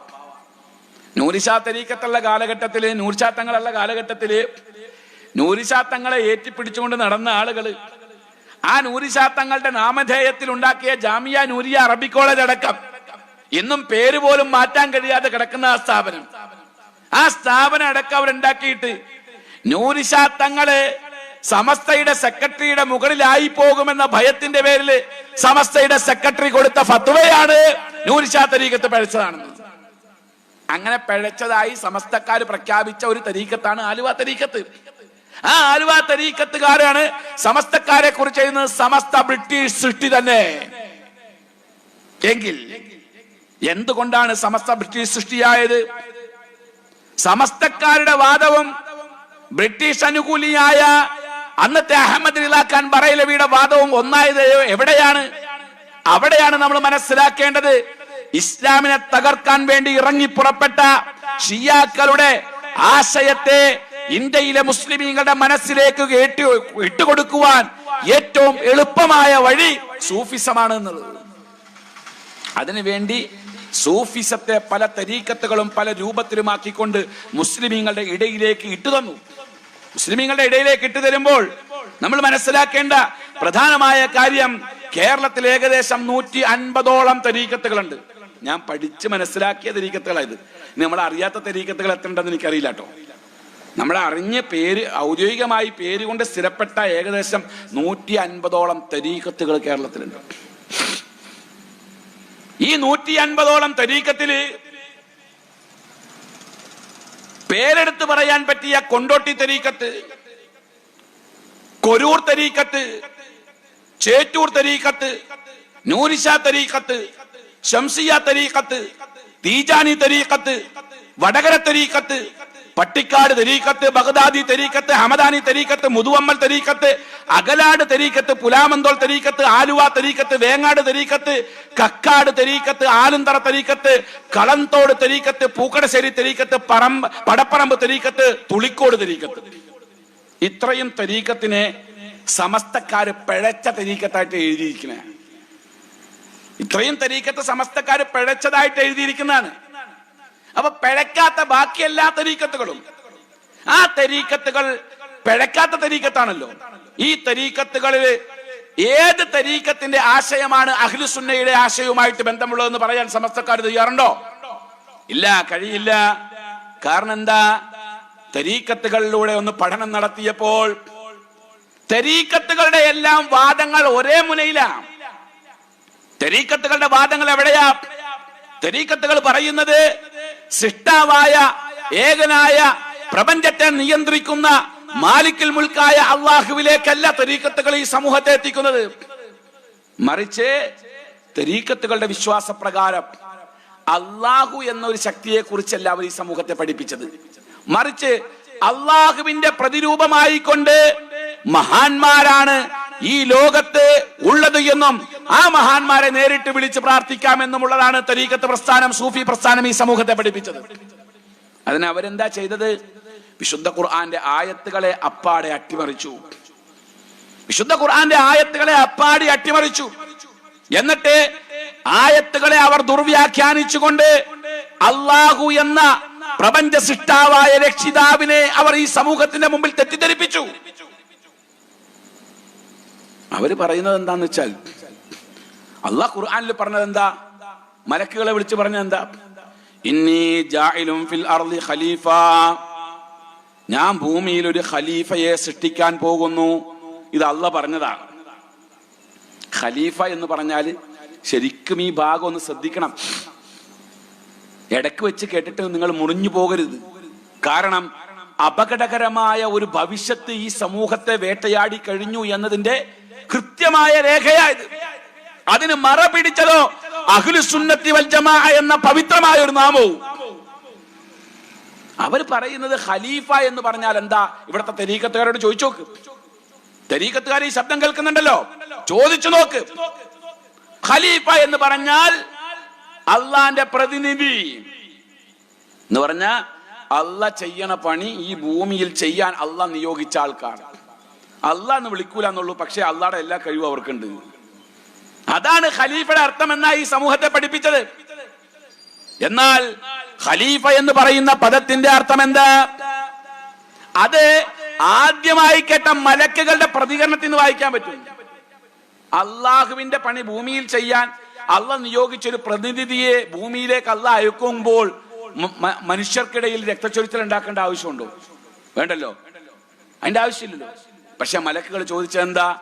അതജ്അലു ഫീഹാ മൻ യുഫ്സിദു ഫീഹാ വയസ്ഫിഖു ദിമാ, ഭൂമിയിൽ കലാപം ഉണ്ടാക്കുന്ന, രക്തച്ചൊരിച്ചിലുകൾ ഉണ്ടാക്കുന്ന ആളുകളെ ഭൂമിയിൽ നീ പ്രതിനിധികളാക്കി അയക്കുകയാണോ? അതിന് ആ മറുപടിയിൽ നിന്ന് തന്നെ വായിക്കാൻ കഴിയും ഖലീഫയുടെ അർത്ഥം എന്താ.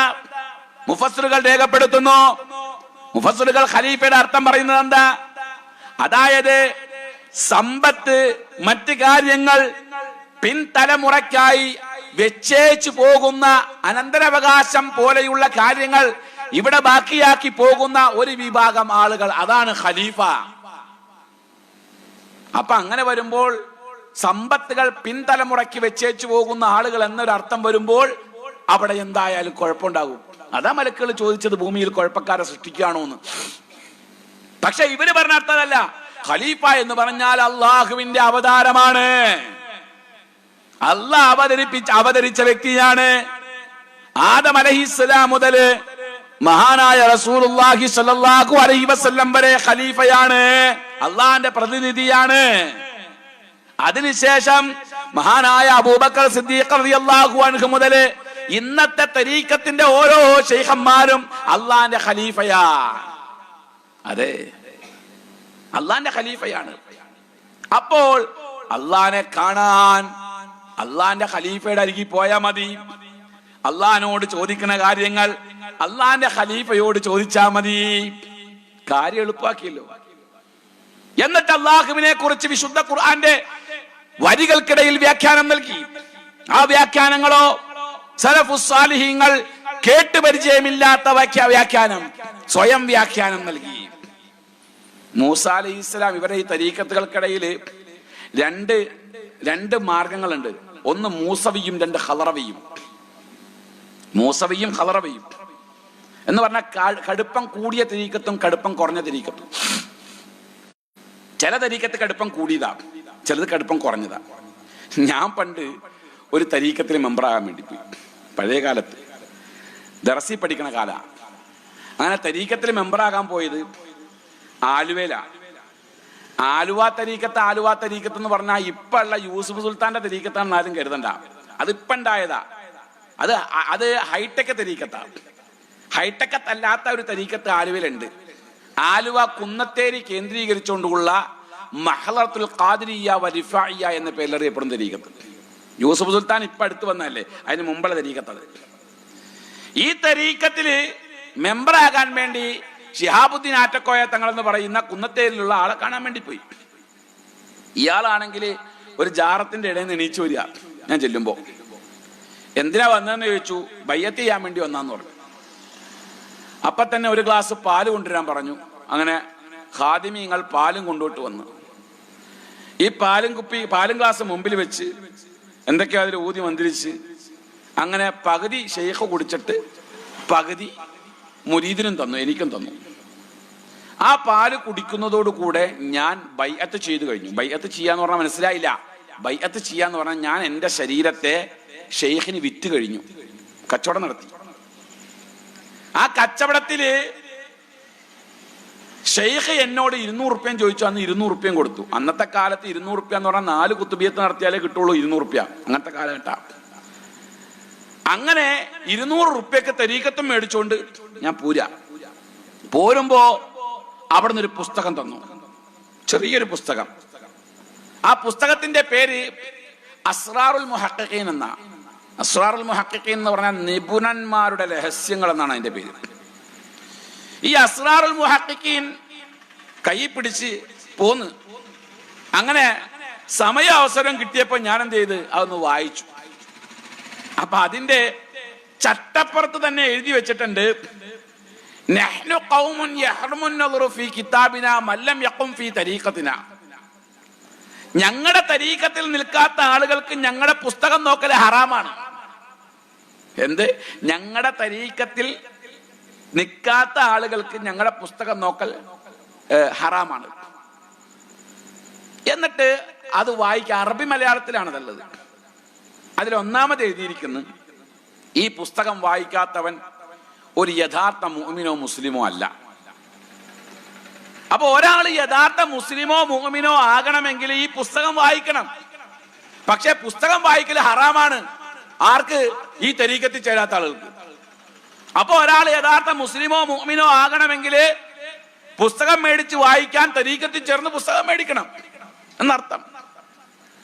രണ്ടാമത് എഴുതുകയാണ്, നിങ്ങളുടെ 2 കൃഷ്ണമണികളെ പിരികത്തിന്റെ നേരെ നോക്കുക.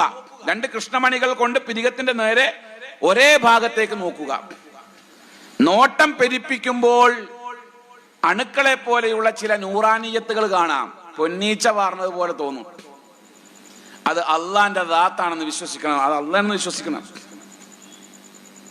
ഷെയ്ഖിന്റെ സാന്നിധ്യത്തിൽ ഇരിക്കുമ്പോൾ ഷെയ്ഖിന്റെ ശത്രുക്കൾ അബൂജഹൽ, ഉത്തുബത്ത്, ശൈബത്തിനെ പോലെയുള്ള ശത്രുക്കളായിട്ട് ഷെയ്ഖിന്റെ ശത്രുക്കളെയും കാണണം. ഷെയ്ഖിന്റെ അരികിൽ ഇരിക്കുമ്പോൾ മനസ്സിൽ തോന്നുന്നതെല്ലാം ഹക്കാണ്, സത്യമാണെന്ന് ഉറപ്പിക്കണം. അങ്ങനെ നീണ്ടൊരു പരമ്പരയാണ്. ഇത് കൈ കിട്ടിയപ്പോ അന്ന് ശംസുലുലമ ഇ.കെ. അബൂബക്കർ മുസ്ലിയാർ ജീവിച്ചിരിക്കുന്ന കാലഘട്ട. എൻ്റെ ഒരു ഗുരുവര്യനും കൂടിയാണ് അദ്ദേഹം. ഞാൻ അവര് വിളിക്കുന്ന ആ പേര് തന്നെ ആദരവോട് വിളിക്കാനുള്ള കാരണം എന്താ വെച്ചാൽ ആ വ്യക്തിയെ എനിക്ക് അപമാനിക്കേണ്ട ആവശ്യമില്ലാത്തതുകൊണ്ട് തന്നെയാണ്. അങ്ങനെ ഇ.കെ. അബൂബക്കർ മുസ്ലിയാരുടെ അരികിൽ പോയി. നന്ദി ദാറുസ്സലാമിലാണ് അന്ന് അദ്ദേഹം പ്രിൻസിപ്പൾ ആയിട്ടിരിക്കുന്നത്. ഇ.കെ. അബൂബക്കർ മുസ്ലിയാരുടെ അരികിൽ പോയപ്പോ ഒന്ന് കാണാനുള്ള അവസരം കുറെ കഴിഞ്ഞപ്പോ കിട്ടി. അങ്ങനെ അവസരം കിട്ടിയപ്പോ ഞാൻ കയറി കണ്ടപ്പോ എന്നോട് ചോദിച്ചു, എന്തിനാടാ വന്നെന്ന് ചോദിച്ചു. ഞാൻ പറഞ്ഞ്, ഷെയ്ഖുന, ഞാനിങ്ങനെ ഒരു തരീക്കത്തിൽ പോയിട്ട് ബയ്യത്ത് ചെയ്ത്. ഏത് തരീക്കത്ത്? ഇങ്ങനെ ആലുവ മഹദറത്തുൽ ഖാദിരിയ്യ വ റിഫാഇയ്യ എന്ന തരീക്കത്തിലാണ് മെമ്പറായത്. എന്നിട്ട് അവിടുത്തെ ഒരു പുസ്തകം കിട്ടി. ഞാൻ കാണിച്ചു, പുസ്തകം കൊണ്ട് കൊടുത്തു. എന്നോട് പറഞ്ഞത് വായിക്കടാന്ന് പറഞ്ഞു. ഞാനത് വായിച്ചു. ആദ്യം മുതലേ വായിക്കുകയാണ്, ഈ പറഞ്ഞ പോലെ വായിച്ചു. രണ്ടാമത്തെ ഉദ്ധരണി വായിക്കുകയാണ്. അതായത്, കണ്ണിന്റെ കൃഷ്ണമണികളെ പിരികത്തിന്റെ നേരെ കൊണ്ടുവരിക. നോട്ടം പെരുപ്പിക്കുമ്പോൾ അണുക്കളെ പോലെയുള്ള ചില നൂറാനിയത്തുകൾ കാണാം. അത് അള്ളാന്റെ ദാത്താണെന്ന് വിശ്വസിക്കുക. പറഞ്ഞപ്പോ നിർത്തലാന്ന് പറഞ്ഞു. നിർത്തല. എടാ, ഇത് കുഫ്രിയത്തല്ലെങ്കിൽ പിന്നെ വേറെ ഏതാടാ കുഫ്രിയത്ത്? അന്ന് ചോദിച്ചത് ഇ.കെ. അബൂബക്കർ മുസ്ലിയാർ.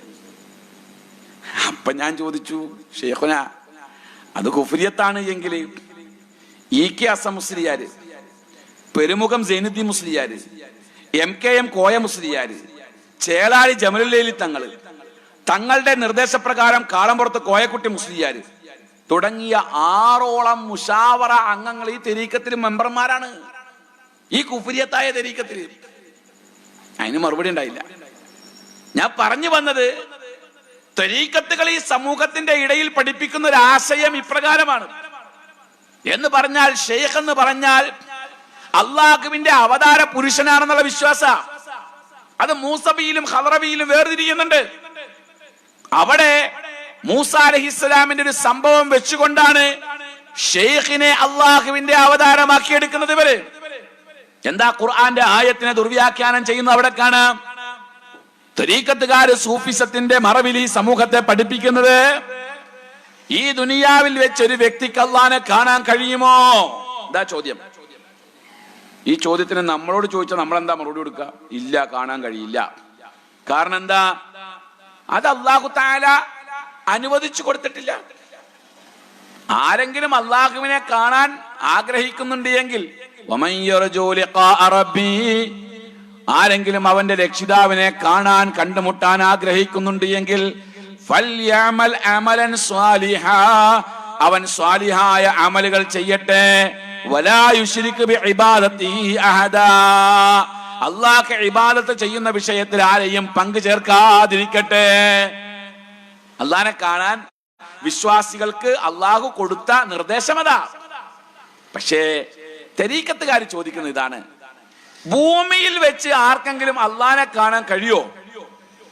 ഇല്ല, പരലോകത്തിനെ കാണാൻ കഴിയുള്ളൂ. അതാ നമ്മളെ വിശ്വാസം, നമ്മൾ അക്കീദതാ. പക്ഷെ സൂഫിയാക്കൾ പറഞ്ഞത് അങ്ങനെയല്ല. ഭൂമിയിൽ വെച്ച് അള്ളാഹിനെ കാണാൻ കഴിയും. ഭൂമിയിൽ വെച്ച് അള്ളാഹിനെ കാണാൻ കഴിയും. തെളിവെന്താ? വിശുദ്ധ ഖുർആനിൽ അള്ളാഹു പറഞ്ഞിട്ടില്ലേ? മഹാനായ മൂസ അലൈഹിസ്സലാമിനോട് അള്ളാഹു പറഞ്ഞത്, നിനക്കെന്നെ കാണാൻ കാണണമെങ്കിൽ നീ ആ പർവ്വതത്തിന്റെ മുകളിലേക്ക് വരാനാ പറഞ്ഞ. മൂസ അലൈഹിസ്സലാം സീനാ പർവ്വതത്തിന്റെ മുകളിലേക്ക് പോയി. സീനാ പർവ്വതത്തിന്റെ മുകളിൽ പോയിട്ട് മൂസാ നബി അള്ളാഹുവിനെ കണ്ട് സംസാരിച്ചില്ലേ?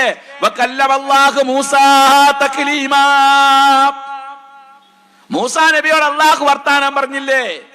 അത് ദുനിയാവിൽ വെച്ചല്ലേ നടന്നത്. അപ്പൊ ദുനിയാവിൽ വെച്ച് അള്ളാഹിനെ കാണാൻ കഴിയുമെന്ന് ചോദിച്ചാൽ കഴിയുന്നല്ലേ അർത്ഥം. അങ്ങനെയാണെങ്കിൽ മൂസാ നബി അള്ളാഹിനെ കണ്ടത് എങ്ങനെയാണോ അങ്ങനെ നമുക്കും അള്ളാഹിനെ കാണാൻ പറ്റും. അതെങ്ങനെയാ മൂസാ നബി അള്ളാഹിനെ കണ്ടത്? മൂസാ നബി അള്ളാഹുവിനെ കണ്ടത് പർവ്വതത്തിന്റെ മുകളിലേക്ക്, സീനാ പർവ്വതത്തിന്റെ മുകളിലേക്ക് കയറുന്ന സമയത്ത് അള്ളാഹു മൂസാ നബിയോട് പറഞ്ഞത്,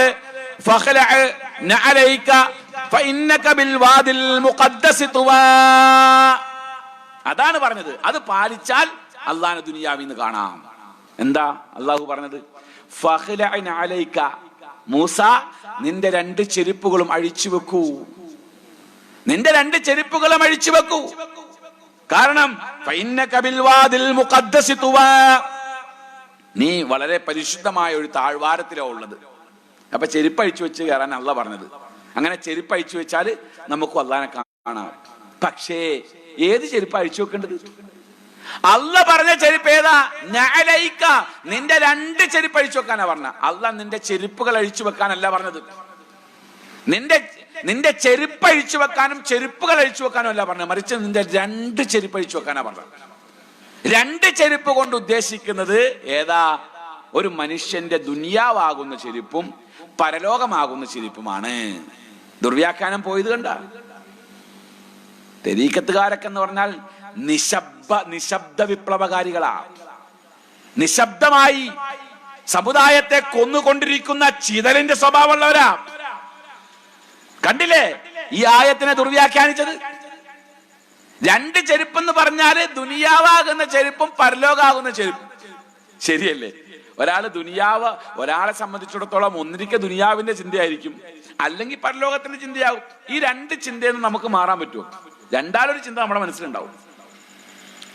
അപ്പോൾ ഈ 2 ചിന്തകളിൽ നിന്നും മാറണമെങ്കിൽ ആ 2 ചിന്തകളെയും മാറ്റിത്തരാൻ പറ്റുന്ന, ആ 2 ചിന്തകൾ മാറ്റി പരിശീലനം ലഭിച്ച മശായിഖന്മാരുടെ അരികിൽ പോയിട്ട് നീ നിന്റെ കൈ പിടിച്ച് ബൈഅത്ത് ചെയ്യുക. അപ്പൊ അവര് നിനക്ക് അള്ളാഹിനെ കാണാനുള്ള ഈ പ്രാക്ടീസ് ചെയ്തു തരും. അങ്ങനെ മൂസാ നബി എന്ത് ചെയ്തു? ഈ 2 ചെരുപ്പ് അഴിച്ചു വെച്ചു. ദുനിയാവാകുന്ന ചെരുപ്പും പരലോകമാകുന്ന ചെരുപ്പും അഴിച്ചു വെച്ചു. അഴിച്ചു വെച്ചുകൊണ്ട് മൂസാ അലൈഹിസ്സലാം പർവ്വതത്തിന്റെ മുകളിൽ കയറിയപ്പോൾ മൂസ അലൈഹിസ്സലാം അവിടെ കണ്ടത് എന്താണെന്ന് അറിയോ? മൂസ നോക്കുന്നിടത്തൊക്കെ അള്ളാനെയല്ല കാണുന്നത്, മൂസാനെയാ കാണുന്നത്. എവിടെ നോക്കിയാലും മൂസ. അങ്ങനെ വന്നപ്പോ മൂസക്ക് മനസ്സിലായി അള്ളാന്ന് പറഞ്ഞാൽ ഞാൻ തന്നെയാണെന്ന്. ഫഖറ മൂസ സഹിക്ക. അപ്പൊ മൂസ ബോധം കെട്ട് വീണു. ആ സത്യം, ആ നഗ്ന സത്യം മൂസ തിരിച്ചറിഞ്ഞപ്പോൾ ബോധം കെട്ട് വീണു. തരീഖത്ത് പ്രസ്ഥാനം റബ്ബ് സുബ്ഹാനഹു വ തആലയുമായി ബന്ധപ്പെട്ടുകൊണ്ട് ഈ സമുദായത്തെ പഠിപ്പിക്കുന്ന അപകടകരമായ ആദർശമാണിത്. പറയൂ, അഹ്ലുസ് സുന്നത്തി വൽ ജമാഅത്തിന്റെ ഏത് അഖീദയാണ് ഈ ആദർശത്തെ അംഗീകരിച്ചിട്ടുള്ളത്? പറയാൻ കഴിയോ? റസൂലുള്ളാഹി സ്വല്ലല്ലാഹി അലൈഹി വസല്ലമയുമായി ബന്ധപ്പെട്ടുകൊണ്ടൊക്കെ ഇങ്ങനെ അടിച്ചുവിടുന്നുണ്ട് ഇങ്ങനെ വാദങ്ങൾ. റസൂലുള്ളാഹി ഒരിക്കൽ ജിബ്രീലിനോട് ചോദിച്ചു പോലും, എന്താ ജിബ്രീലെ, നിനക്ക് ഈ വഹി പറഞ്ഞു തരുന്നത് ആരാണെന്ന് ചോദിച്ചു പോലും. തെരീക്കത്തുകാർക്കൊക്കെ ഈ കഥ അറിയാം. ഞാൻ അത് പറഞ്ഞു തുടങ്ങുമ്പോ തന്നെ അവർക്കറിയാം. ഞാൻ കുറെ തെരീക്കത്തിലുണ്ടായിരുന്നു. ഇവിടുത്തെ കൊണ്ടോട്ടി എയർപോർട്ടിന്റെ അടുത്തുള്ള ഷംസിയ തരീക്കത്ത്, അവിടെ ഒരിക്കൽ കയറി ചെന്നപ്പോ അവിടുത്തെ കുട്ടികളുടെ ഇടയിലുള്ള വർത്താനം തന്നെ ഷെയ്ഖിനെ കണ്ടിട്ട് മടങ്ങി വരുമ്പോ പറയണത് അള്ളാനെ കണ്ടോന്നാണ്.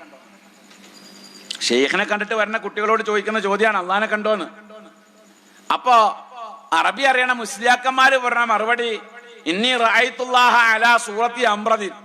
ഒരു ചെറുപ്പക്കാരന്റെ കോലത്തിൽ അള്ളാനെ ഞാൻ കണ്ടിട്ടാ പറഞ്ഞതെന്ന്. ഇന്നി റഅയ്തുല്ലാഹ അലാ സൂറത്തി അംറദിൻ എന്നുള്ളത് ഇവിടുത്തെ തരീഖത്തുകാരോട് ചോദിച്ചു നോക്ക്. ആ പദം അവർക്ക് സുപരിചിതമായ പദാണ്. എന്നിട്ട് അവരൊരു ഫത്വയും കൂടെ ഇറക്കും. എന്താ ഫത്വ എന്നറിയാമോ? അന്ന ഇഫ്താഹ സിർറ റുബൂബിയ്യത്തി ഹറാമുൻ. അള്ളാഹിനെ കുറിച്ചുള്ള ഈ രഹസ്യങ്ങൾ പുറത്തു പറയല് ഹറാമാണ്, മുണ്ടിപ്പോരുത്. ഇതാണ് പഠിപ്പിക്കണത്. അതുകൊണ്ട് ഇത് പുറത്തു പറയുകയില്ല. അപ്പോ ഷെയ്ഖിന്റെ സാന്നിധ്യത്തിൽ സുജൂദ് ചെയ്യുന്നത് കണ്ടിട്ട് തരീഖത്ത് പ്രസ്ഥാനത്തിൽ നിന്ന് ഷംസിയ തരീഖത്ത് പ്രസ്ഥാനം വിട്ടിട്ട് പോരേണ്ടി വന്നു. അപ്പോ റസൂലുള്ളാഹി സ്വല്ലല്ലാഹു അലൈഹി വസല്ലമ ജിബ്രീലിനോട് ചോദിച്ചത്രേ, നിനക്ക് ഈ വഹി പഠിപ്പിച്ചു തരുന്നത്, ഈ വഹി പറഞ്ഞു തരുന്നത് ആരാണ്? അപ്പൊ ജിബ്രീൽ പറഞ്ഞ്, എനിക്കറിയില്ല റസൂലെ, എനിക്ക് നിർദ്ദേശം കിട്ടുമ്പോൾ ഞാന് ഒരു കർട്ടന്റെ പിന്നിൽ പോയിരിക്കും. കർട്ടന്റെ പിന്നിൽ പോയിരിക്കുമ്പോൾ എനിക്ക് നിർദ്ദേശം വരും. എന്താ നിർദ്ദേശം? വഹി പറഞ്ഞു തരാം. അങ്ങനെ ആ കർട്ടന്റെ ഇപ്പുറം ഇരുന്ന് ഞാൻ വഹി കേൾക്കും. അത് വന്ന് അങ്ങയോട് പറഞ്ഞു തരും. നബി സല്ലല്ലാഹു അലൈഹി വസല്ലമ പറഞ്ഞു പോലും. കള്ളക്കഥയാണ് ഉണ്ടാക്കിയേക്കണത്. എന്താ? നീ ഇനി പോകുമ്പോ ആ കർട്ടൻ ഒന്ന് മാറ്റി നോക്കണം, വിരിയൊന്ന് മാറ്റി നോക്കണം. അവിടെ ആരെയാണോ കാണുന്നത് അതൊന്നും ഒന്ന് പറയാൻ പറഞ്ഞു. അങ്ങനെ ജിബ്രീൽ അങ്ങനെ പോയി കാത്തിരുന്നു. ഒരു ദിവസം വഹീന് വേണ്ടി വിളിച്ചു വരുത്തി അല്ലാഹ്. അങ്ങനെ വഹീന് വേണ്ടി വിളിച്ച് കർട്ടന്റെ ഇപ്പുറം പോയി ഇരുന്ന് വഹീ കേൾക്കുക. അപ്പൊ ജിബ്രീൽ എന്ത് ചെയ്തു? ഒരു കള്ളപ്പണി ഒപ്പിച്ചു. ഈ കർട്ടൻ പതുക്കെ ഇങ്ങനെ മാറ്റി നോക്കി. കർട്ടൻ മാറ്റി നോക്കുമ്പോൾ കർട്ടന്റെ അപ്പുറത്ത് റസൂലുള്ള ഇരിക്കുന്നത്. തരീഖത്ത് പ്രസ്ഥാനങ്ങളുടെ ഇടയിൽ ഈ കഥ സുപരിചിതമാണ്. അപ്പൊ നമ്മുടെ നാടൻ ഭാഷയെ പറഞ്ഞാൽ ജിബ്രീൽ ആരായി? ശശിയായി. ആ റസൂലിൽ നിന്ന് ഇത് കേട്ടിട്ട് ഈ റസൂലിലേക്ക് തന്നെ എത്തിച്ചു കൊടുക്കുക അല്ലെ? ഇത്തരത്തിലുള്ള അപകടം നിറഞ്ഞ വാദങ്ങൾ, ഈ അപകടം നിറഞ്ഞ വാദങ്ങൾക്ക് വിശുദ്ധ ഖുർആന്റെ ആയത്തിനെ ദുർവ്യാഖ്യാനിക്കുക. വിശുദ്ധ ഖുർആന്റെ ആയത്തിനെ ദുർവ്യാഖ്യാനിച്ചപ്പോൾ സമൂഹത്തിന്റെ ഇടയില് ഈ വാദങ്ങൾക്ക് വേര് പിടിച്ചു. എങ്ങനെയാ ഖുർആൻ ദുർവ്യാഖ്യാനിക്കുന്നത്? അതും കൂടെ ഒന്ന് പറയണല്ലോ. തരീഖത്ത് പ്രസ്ഥാനത്തിന്റെ ആളുകളൊക്കെ, ആലുവ തരീഖത്തുകാരൊക്കെ ശരിക്കും കേട്ടോളി. ആലുവ തരീഖത്തുകാര് പേരോട് അബ്ദുറഹ്മാൻ സഖാഫി പറഞ്ഞതാ ശരി. എന്താ പറഞ്ഞെന്നറിയാമോ? ആലുവ തരീഖത്ത് ശരീഅത്തില്ലാത്ത തരീഖത്തും പുകയില്ലാത്ത അടുപ്പും ഒരേ സ്ഥലത്ത് കിട്ടും എന്ന് പറഞ്ഞു. അതാ ശരി. ശരീഅത്തില്ലാത്ത തരീഖത്തും പുകയില്ലാത്ത അടുപ്പും ആലുവ കിട്ടും. അത് തന്നെ കേട്ടോളൂ. നിങ്ങൾ മനസ്സിലാക്കേണ്ട കാര്യം, നിങ്ങൾ ഈ സമൂഹത്തെ പഠിപ്പിച്ച അപകടകരമായ റബ്ബുൽ ഇസ്സത്തുമായി ബന്ധപ്പെട്ട വാദങ്ങളുണ്ടല്ലോ, നിങ്ങൾ ഖുർആൻ ദുർവ്യാഖ്യാനം ചെയ്തുകൊണ്ട് പഠിപ്പിച്ച വാദങ്ങളാ. എങ്ങനെയാ വ്യാഖ്യാനിച്ചെന്നറിയോ? ഞാനൊരു ഉദാഹരണം പറഞ്ഞുതരാം. ഖുർആന് അറബി ഭാഷയ്ക്ക് 3 അർത്ഥങ്ങളുണ്ട്. ഇവര് നമ്മുടെ സാധാരണക്കാരെ പറഞ്ഞ് പൊട്ടീസാക്കുന്നതാ. മുതുപറമ്പുകാരൊക്കെ പൊട്ടീസ് ആക്കിയപ്പോ വീണുപോയി. എന്ത് ചെയ്യാൻ പറ്റും? കുറെ ആൾക്കാർ വീണുപോയി. കേട്ടോ, അറബി ഭാഷയ്ക്ക് 3 അർത്ഥമുണ്ട് പോലും. അത് തന്നെ പൊട്ടപ്പോയത്തം. അറബി ഭാഷയ്ക്ക് 3 അർത്ഥമുണ്ട് പോലും. ഏതൊക്കെ അർത്ഥം? ഒന്ന് മഅനൽ ലുഗവി, ഭാഷാർത്ഥം. ശരി, അത് അംഗീകരിച്ചു. രണ്ട് മഅന ശർഈ, ശർഈയായ അർത്ഥം, ശർഈ അതിന് കൊടുത്തിരിക്കുന്ന അർത്ഥം. മൂന്ന് മഅനൽ ഇസ്തിലാഹി, ഇസ്തിലാഹിയായ അർത്ഥം, സാങ്കേതിക അർത്ഥം. ഇവിടെയാണ് ഖുർആൻ ദുർവ്യാഖ്യാനിക്കുന്നത്. അതിൽ അവർ പറഞ്ഞ മഅനൽ ലുഗവി, ഭാഷാ അർത്ഥം എന്ന് പറഞ്ഞാൽ ഭാഷാ പണ്ഡിതന്മാർ ആ പദത്തിന് കൊടുത്തിരിക്കുന്ന അർത്ഥം. ഉദാഹരണത്തിന് അസ്വലാത്ത്, നിസ്കാരം അല്ലെ, ഇതിന് ഭാഷാ പണ്ഡിതന്മാര് അസ്വലാത്ത് എന്ന് പറയുന്ന പദത്തിന് കൊടുത്തത് പ്രാർത്ഥന എന്നാണ്. എന്നാൽ അസ്വലാത്ത് എന്ന പദത്തിന് ശറഉ കൊടുത്തിരിക്കുന്ന അർത്ഥം തക്ബീറത്തുൽ ഇഹ്റാം കൊണ്ട് തുടങ്ങി സലാം കൊണ്ട് അവസാനിപ്പിക്കുന്ന ചില പ്രത്യേകമായ വാക്കുകളും പ്രവർത്തികളും അടങ്ങിയ ഇബാദത്തിനാണ് സ്വലാത്ത് എന്ന് പറയുന്നത്. അത് ശറഉ കൊടുത്ത അർത്ഥം. അത് രണ്ടും നമ്മൾ അംഗീകരിക്കുന്നു. മൂന്നാമത്തെ അർത്ഥം ഇസ്തിലാഹിയായ അർത്ഥം, സാങ്കേതിക അർത്ഥം. മുസ്ലിയാക്കന്മാര് കേൾക്കുന്നുണ്ടെങ്കിൽ ഇതവർക്കറിയാം. എന്താ സാങ്കേതിക അർത്ഥത്തിന് ഒരു കാര്യമുണ്ട്. ലികുല്ലി മൻ അൻ യസ്തലിഹ ബിമാ ശാഅ ഫലാ മുസാഹത്ത ഫിൽ ഇസ്തിലാഹ്. ഓരോരുത്തർക്കും സൗകര്യപൂർവ്വം സാങ്കേതിക അർത്ഥങ്ങൾ ഉണ്ടാക്കാം, തെളിവ് ചോദിക്കേണ്ട ആവശ്യമില്ല എന്ന്. പോയത് കണ്ടോ ദുർവ്യാഖ്യാനത്തിന്റെ വഴി. ഓരോരുത്തർക്കും സൗകര്യപൂർവ്വം സാങ്കേതിക അർത്ഥങ്ങൾ ഉണ്ടാക്കാം, പക്ഷേ അതിന് തെളിവ് ചോദിക്കേണ്ട ആവശ്യമില്ല. ഈ സാങ്കേതിക അർത്ഥം വെച്ചുകൊണ്ട് ഖുർആൻ അങ്ങോട്ട് വ്യാഖ്യാനിച്ച എന്തായിരിക്കും അവസ്ഥ? ചിന്തിച്ചു നോക്കണം. സാങ്കേതിക അർത്ഥം വെച്ച് ഖുർആൻ അങ്ങോട്ട് വ്യാഖ്യാനിക്കും. അപ്പോ തരീഖത്തുകാരുടെ അർത്ഥപ്രകാരം സ്വലാത്ത് എന്ന് പറഞ്ഞാൽ പ്രാർത്ഥനയും അല്ല, നിസ്കാരം അല്ല, പിന്നെ എന്താ? സ്വലാത്ത് എന്ന് പറഞ്ഞാൽ അള്ളാനെ കാണലാണ്. അതാണ് സ്വലാത്ത്. മനസ്സിലായില്ലേ? ഇത് വെച്ചിട്ടാണ് മുഹയ്യദ്ദീന്മാരെ വ്യാഖ്യാനം എഴുതിയിരിക്കുന്നത്. ഈ അർത്ഥം വെച്ചിട്ട്, ഇസ്തിലാഹിയായ അർത്ഥം വെച്ചിട്ട് എന്താ? 40 വട്ടം ജനാബത്തുണ്ടായോവർ, 40 വട്ടം ഒരു കുളിച്ചോവർ. ഈ സാങ്കേതിക അർത്ഥപ്രയോഗം അവിടെ നടത്തിയവര് പറഞ്ഞ എന്താ? 40 വട്ടം ഒരു രാത്രി ജനാബത്തുണ്ടായി, 40 വട്ടം കുളിക്കണമെങ്കിൽ അത് അസംഭവ്യമായ കാര്യമാണ് ഒരാളെ സംബന്ധിച്ചിടത്തോളം. ശരിയാ? കാരണം ഒരാള് ഉറങ്ങി, ഒരു 9 മണിക്ക് കിടന്നുറങ്ങി, 9 മണിക്ക് കിടന്നുറങ്ങിയിട്ട് ജനാബത്തുണ്ടായി, എഴുന്നേറ്റ് കുറെ ദൂരെ പോയി കുളിക്കണമെന്നാണ് അതിലുള്ളത്. ദൂരെ പോയി കുളിച്ച് തിരിച്ചു വരുമ്പോ ചുരുങ്ങിയത് 1/2 മണിക്കൂർ. അങ്ങനെ 40 വട്ടം ഉണ്ടാകണമെങ്കിൽ ചുരുങ്ങിയത് 20 മണിക്കൂറെങ്കിലും വേണ്ടേ? അപ്പൊ ഒരു രാത്രി 20 മണിക്കൂറില്ലല്ലോ. അപ്പൊ പിന്നെ എന്താ? ജനാബത്ത് എന്ന് പറഞ്ഞാൽ അള്ളാഹുമായിട്ടുള്ള മനുഷ്യന്റെ ആത്മബന്ധം മുറിയുന്നതിന്റെ പേരാണ് ജനാബത്ത്, അല്ലാണ്ട് കുളിയണ്ടാണ് പരിപാടിയല്ല. ഇതാണ് ഇസ്ലാഹിയായ അർത്ഥത്തിലൂടെ ഈ സമൂഹത്തെ തെറ്റിദ്ധരിപ്പിക്കുന്നത്. ഇങ്ങനെ സാങ്കേതിക അർത്ഥപ്രയോഗങ്ങളിലൂടെയാണ് തരീഖത്ത് പ്രസ്ഥാനം ഇവിടെ മുസ്ലിം ഉമ്മത്തിനെ തെറ്റിദ്ധരിപ്പിച്ചത്. ഇദാ സുൽസിലത്തിൽ അർളു സിൽസാലഹാ വഅഖ്റജത്തിൽ അർളു അസ്ഖാലഹാ വഖാലൽ ഇൻസാനു മാലഹാ. എന്തായതിനർത്ഥം? ഇദാ സുൽസിലത്തിൽ അർളു സിൽസാലഹാ, ഭൂമിയൊന്ന് കുലുങ്ങിയാൽ വഅഖ്റജത്തിൽ അർളു അസ്ഖാലഹാ, ഭൂമി അതിന്റെ ഭാരങ്ങളൊക്കെ പുറത്തേക്ക് തള്ളിയാൽ വഖാലൽ ഇൻസാനു മാലഹാ, മനുഷ്യൻ പറയും ഇതെന്തു പറ്റി ഭൂമിക്കെന്ന് പറയും. ഇത് ഖുർആന്റെ നേർക്ക് നേരെയുള്ള അർത്ഥമാണ് ഈ പറഞ്ഞത്. സൂഫിയാക്കൾ ഇതിന് അർത്ഥം പറയുന്നത് എങ്ങനെയാണെന്ന് അറിയൂ? ഞാനൊരു ഉദാഹരണം പറയാൻ വേണ്ടിയാണ് ഈ ആയത്ത് ഓതിയത്. സൂഫിയാക്കൾ ഇതിന് അർത്ഥം പറയുന്നത് സാധാരണക്കാരെ പെട്ടെന്ന് അവർക്ക് ക്യാച്ച് ചെയ്യാൻ പാകത്തിന്, അവർക്ക് പെട്ടെന്ന് ഉൾക്കൊള്ളാൻ പാകത്തിന് ഈ അർത്ഥത്തെ ഒന്ന് മോഡിഫൈ വരുത്തി ഇസ്തിലാഹിയായ അർത്ഥം കൊണ്ട്. എങ്ങനെയാ? സൂഫിയാക്കളുടെ ഭാഷയിൽ അർള് എന്ന് പറഞ്ഞാൽ, അർള് ഭൂമി എന്ന് പറഞ്ഞാൽ അവരുടെ ഭാഷയിൽ അത് ഈ കാണുന്ന മണ്ണും കല്ലുള്ള ഭൂമിയല്ല, മറിച്ച് മനുഷ്യരുടെ മനസ്സിനാണ് അവർ ഭൂമി എന്ന് പറയാം. ഇസ്തിലാഹിയായ അർത്ഥാണ്. അത് വെച്ച് ഖുർആൻ വ്യാഖ്യാനിക്കാൻ പോവാ. കണ്ടോ? അപ്പൊ മനുഷ്യരുടെ മനസ്സിനാണ് ഭൂമി എന്ന് പറയാ. ഇനി അർത്ഥം വെച്ച് നോക്ക്. ഇദാ സുൽസിലത്തിൽ അർളു സിൽസാലഹാ, മനുഷ്യന്റെ മനസ്സൊന്ന് കുലുങ്ങിയാൽ, അത് കുലുങ്ങേണ്ട പോലെയൊന്ന് കുലുങ്ങിയാൽ, മനുഷ്യന്റെ മനസ്സിലുള്ള ദുസ്വഭാവങ്ങളാകുന്ന ഭാരങ്ങളെല്ലാം അത് പുറത്തേക്ക് തള്ളിയാൽ അവനിൽ ഉണ്ടാകുന്ന പരിവർത്തനം കാണുമ്പോൾ വഖാലൽ ഇൻസാനു, ജനങ്ങൾ പറയും മാലഹാ, ഇവൻ എന്തു പറ്റി എന്ന് പറയും. കണ്ട വ്യാഖ്യാനിച്ചത്. അള്ളാന്റെ കലാമിനെ ദുർവ്യാഖ്യാനിക്കുന്നത് ഇങ്ങനെയാ. ഇങ്ങനെ കലാമിനെ ദുർവ്യാഖ്യാനിച്ചുകൊണ്ട് അള്ളാഹു എന്ന് പറഞ്ഞാൽ അത് അള്ളാഹുവും റസൂലും ഒന്നാണ് എന്നും അള്ളാഹുവും ഷെയ്ഖും ഒന്നാണ് എന്നും ആ ഷെയ്ഖിനോട് അള്ളാഹുവിനോട് ചോദിക്കുന്ന കാര്യങ്ങളൊക്കെ ചോദിക്കാമെന്നും ഈ സമൂഹത്തെ പഠിപ്പിക്കുകയാണ്. ശരിയല്ലേ അവർ പറഞ്ഞ പ്രകാരം? എന്ത്? അള്ളാഹു അവതാര പുരുഷനല്ലേ? അപ്പൊ അള്ളാഹുവിന്റെ പ്രതിനിധിയാകുമ്പോ അള്ളാഹുവിനോട് ചോദിക്കേണ്ട എല്ലാ കാര്യങ്ങളും ഷെയ്ഖിനോട് ചോദിച്ചാൽ അത് കുറ്റമല്ല അവരുടെ വാദപ്രകാരം. അങ്ങനെയാണ് ഈ സമൂഹത്തെ തരീഖത്ത് പ്രസ്ഥാനം പഠിപ്പിച്ചത്. ആ തരീഖത്ത് പ്രസ്ഥാനത്തെ നമ്മുടെ മണ്ണിലേക്ക് നട്ടുനനയ്ക്കാനും വളർത്തിയെടുക്കുവാനും വേണ്ടി ഇവിടെ കൊണ്ടുവന്ന ആളുകൾ പ്രമുഖനാണ് ഈ അഹമ്മദ് റിളാ ഖാൻ ബറൈലവി. ആ അഹമ്മദ് റിളാ ഖാൻ ബറൈലവിയുടെ അതേ ആശയമാണ് സമസ്ത കേരള ജംഇയ്യത്തുൽ ഉലമാ ഈ കേരളത്തിന്റെ മണ്ണിൽ പഠിപ്പിച്ചത്. ആ സമസ്തയാണ് അംബിയ ഔലിയാക്കന്മാരെ നേരിട്ട് വിളിക്കലും അവരോട് സഹായം തേടലും അഹ്ലുസ് സുന്നത്തി വൽ ജമാഅത്തിന്റെ ആശയാദർശമാണെന്ന് പഠിപ്പിച്ചത്. ഇനി ഈ വിഷയങ്ങൾ പറഞ്ഞാലുണ്ടല്ലോ, ഇതുമായി ബന്ധപ്പെട്ടുകൊണ്ട് ഒരുപാട് വിശദീകരിക്കാനുണ്ട്. തരീഖത്ത് പ്രസ്ഥാനം തന്നെ നമുക്കൊരു ചർച്ചയായി എടുക്കേണ്ട കാര്യമാണ്.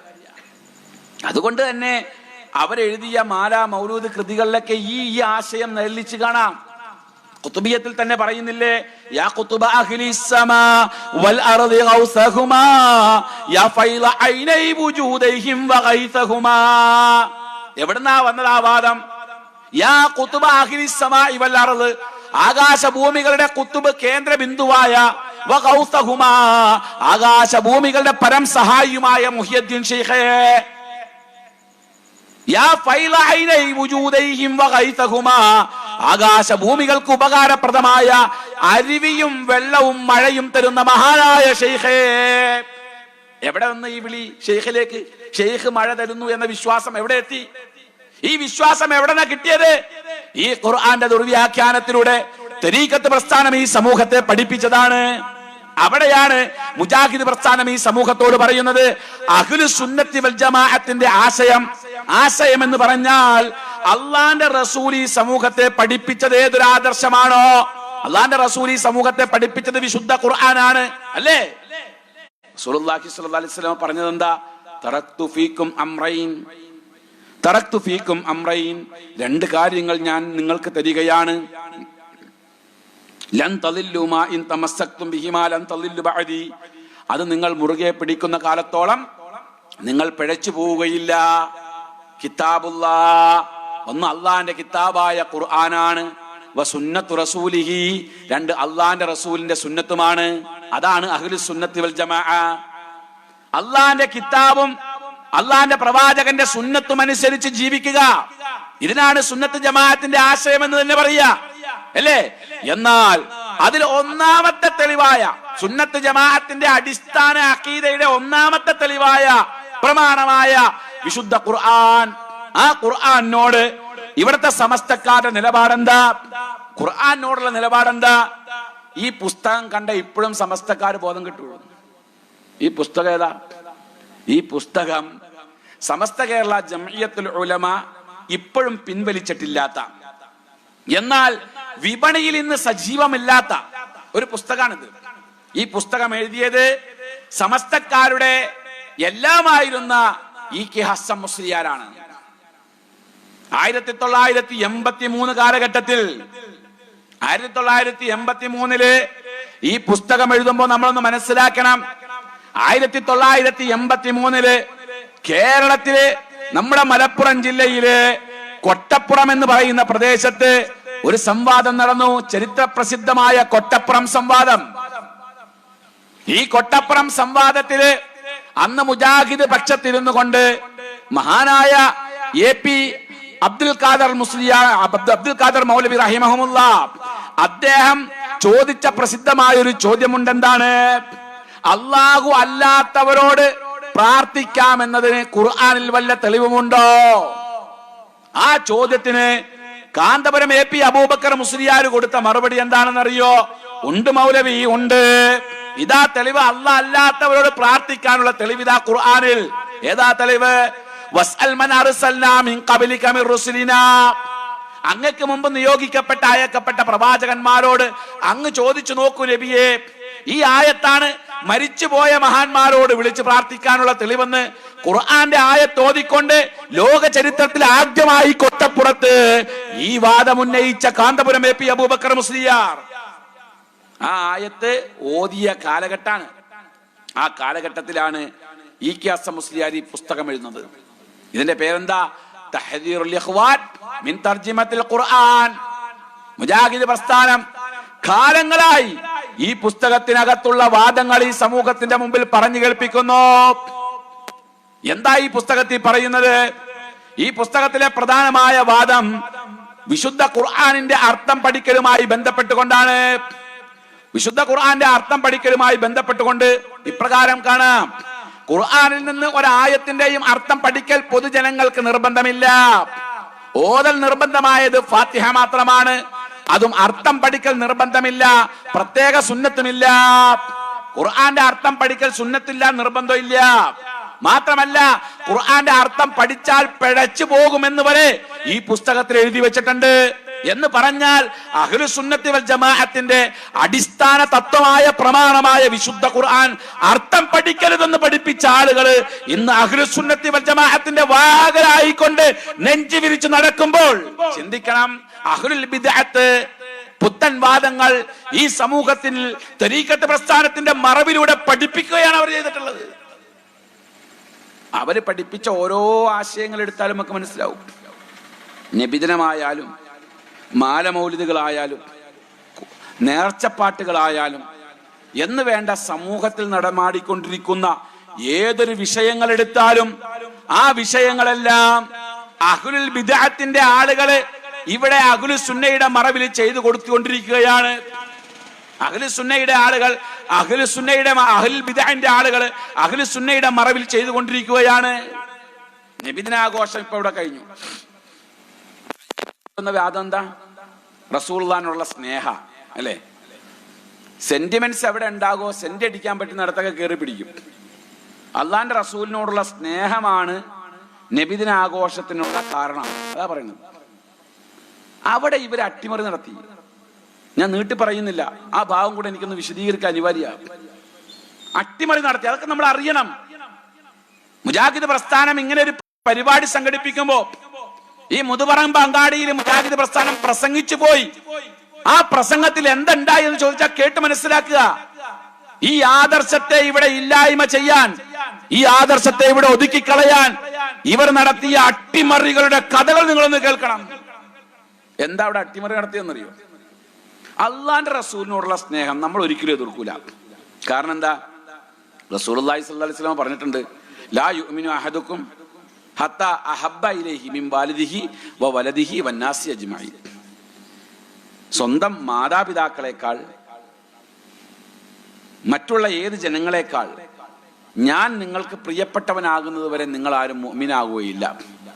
ഇതാണ് അഹ്ലുസുന്നത്തി വൽ ജമാഅത്ത് ഈ സമൂഹത്തെ ഇസ്ലാം പഠിപ്പിക്കുന്നത്. എന്ന് പറഞ്ഞാൽ റസൂലുള്ളാഹിനോടുള്ള സ്നേഹം ഇല്ല എങ്കിൽ ഒരാൾ യഥാർത്ഥ മുഅ്മിനല്ല, മുഅ്മിനെന്നേ പറയണ്ട. ഇവിടെ സത്യത്തിൽ സ്നേഹം എന്ന് പറയുന്ന ആശയത്തിൽ ഇവർ കൈകടത്തൽ നടത്തി. ഇസ്ലാം ഇവിടെ പഠിപ്പിക്കുന്ന സ്നേഹം എന്ത് സ്നേഹം? നമ്മൾ സ്നേഹത്തിനെ രണ്ടർത്ഥത്തിൽ കാണണം. ഒന്ന് ഹുബ്ബ് ഫിത്തരി ഉണ്ട്, അല്ലെങ്കിൽ ഹുബ്ബ് തബഈ. ഈ ഹുബ്ബ് ഫിത്തരി എന്ന് പറഞ്ഞാൽ പ്രകൃതിപരമായി ഉണ്ടാകുന്ന സ്നേഹ, പ്രകൃതിപരമായുള്ള സ്നേഹം. നമ്മൾ നമ്മുടെ ഉമ്മയോട്, മക്കളോട്, ഉപ്പയോട്, ഭാര്യയോട്, കൂട്ടുകുടുംബങ്ങളോടൊക്കെ കാണിക്കുന്ന ഒരു സ്നേഹം, അതിന്റെ പേര് ഹുബ്ബ് ഫിത്തരി എന്ന പ്രകൃതിപരമായ ഒരു സ്നേഹ. ആ സ്നേഹത്തെ ഒരാൾ നിഷേധിച്ചാൽ അവൻ മുഅ്മിൻ അല്ലാണ്ടാകുമോ? ശരിക്കും ചിന്തിക്കണം ഈ ഭാഗം. ആ സ്നേഹത്തെ ഒരാൾ നിഷേധിച്ചാൽ അവൻ മുഅ്മിൻ അല്ലാതെയാകുമോ? ഇല്ല. ഒരാൾ പറയാണ്, ഞാൻ എൻ്റെ ഭാര്യയെ സ്നേഹിക്കൂല,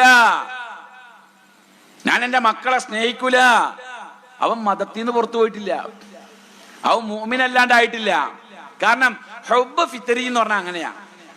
നമ്മൾ കാണുന്ന, നാം ഇടപഴകുന്ന ആളുകളുമായിട്ടുള്ള ഒരു ആത്മബന്ധം, ആ ആത്മബന്ധമുള്ള ആളുകൾ മരണപ്പെട്ടു പോയാല് ആ സ്നേഹം ഹുബ്ബ് ഫിത്തരി കുറഞ്ഞു വരും, അല്പാൽപമായി കുറഞ്ഞു വരും. അതാണ് ഹുബ്ബ് ഫിത്രിന്റെ സ്വഭാവം.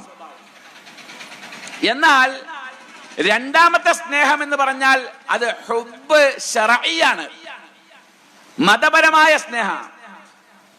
ഒരാൾ പറയുകയാണ്, ഞാൻ അള്ളാന്റെ റസൂലിനെ ഇന്നു മുതൽ സ്നേഹിക്കുകയില്ല എന്നൊരാൾ പറഞ്ഞാൽ അവൻ മതത്തിൽ നിന്ന് പുറത്തു പോയോ ഇല്ലയോ?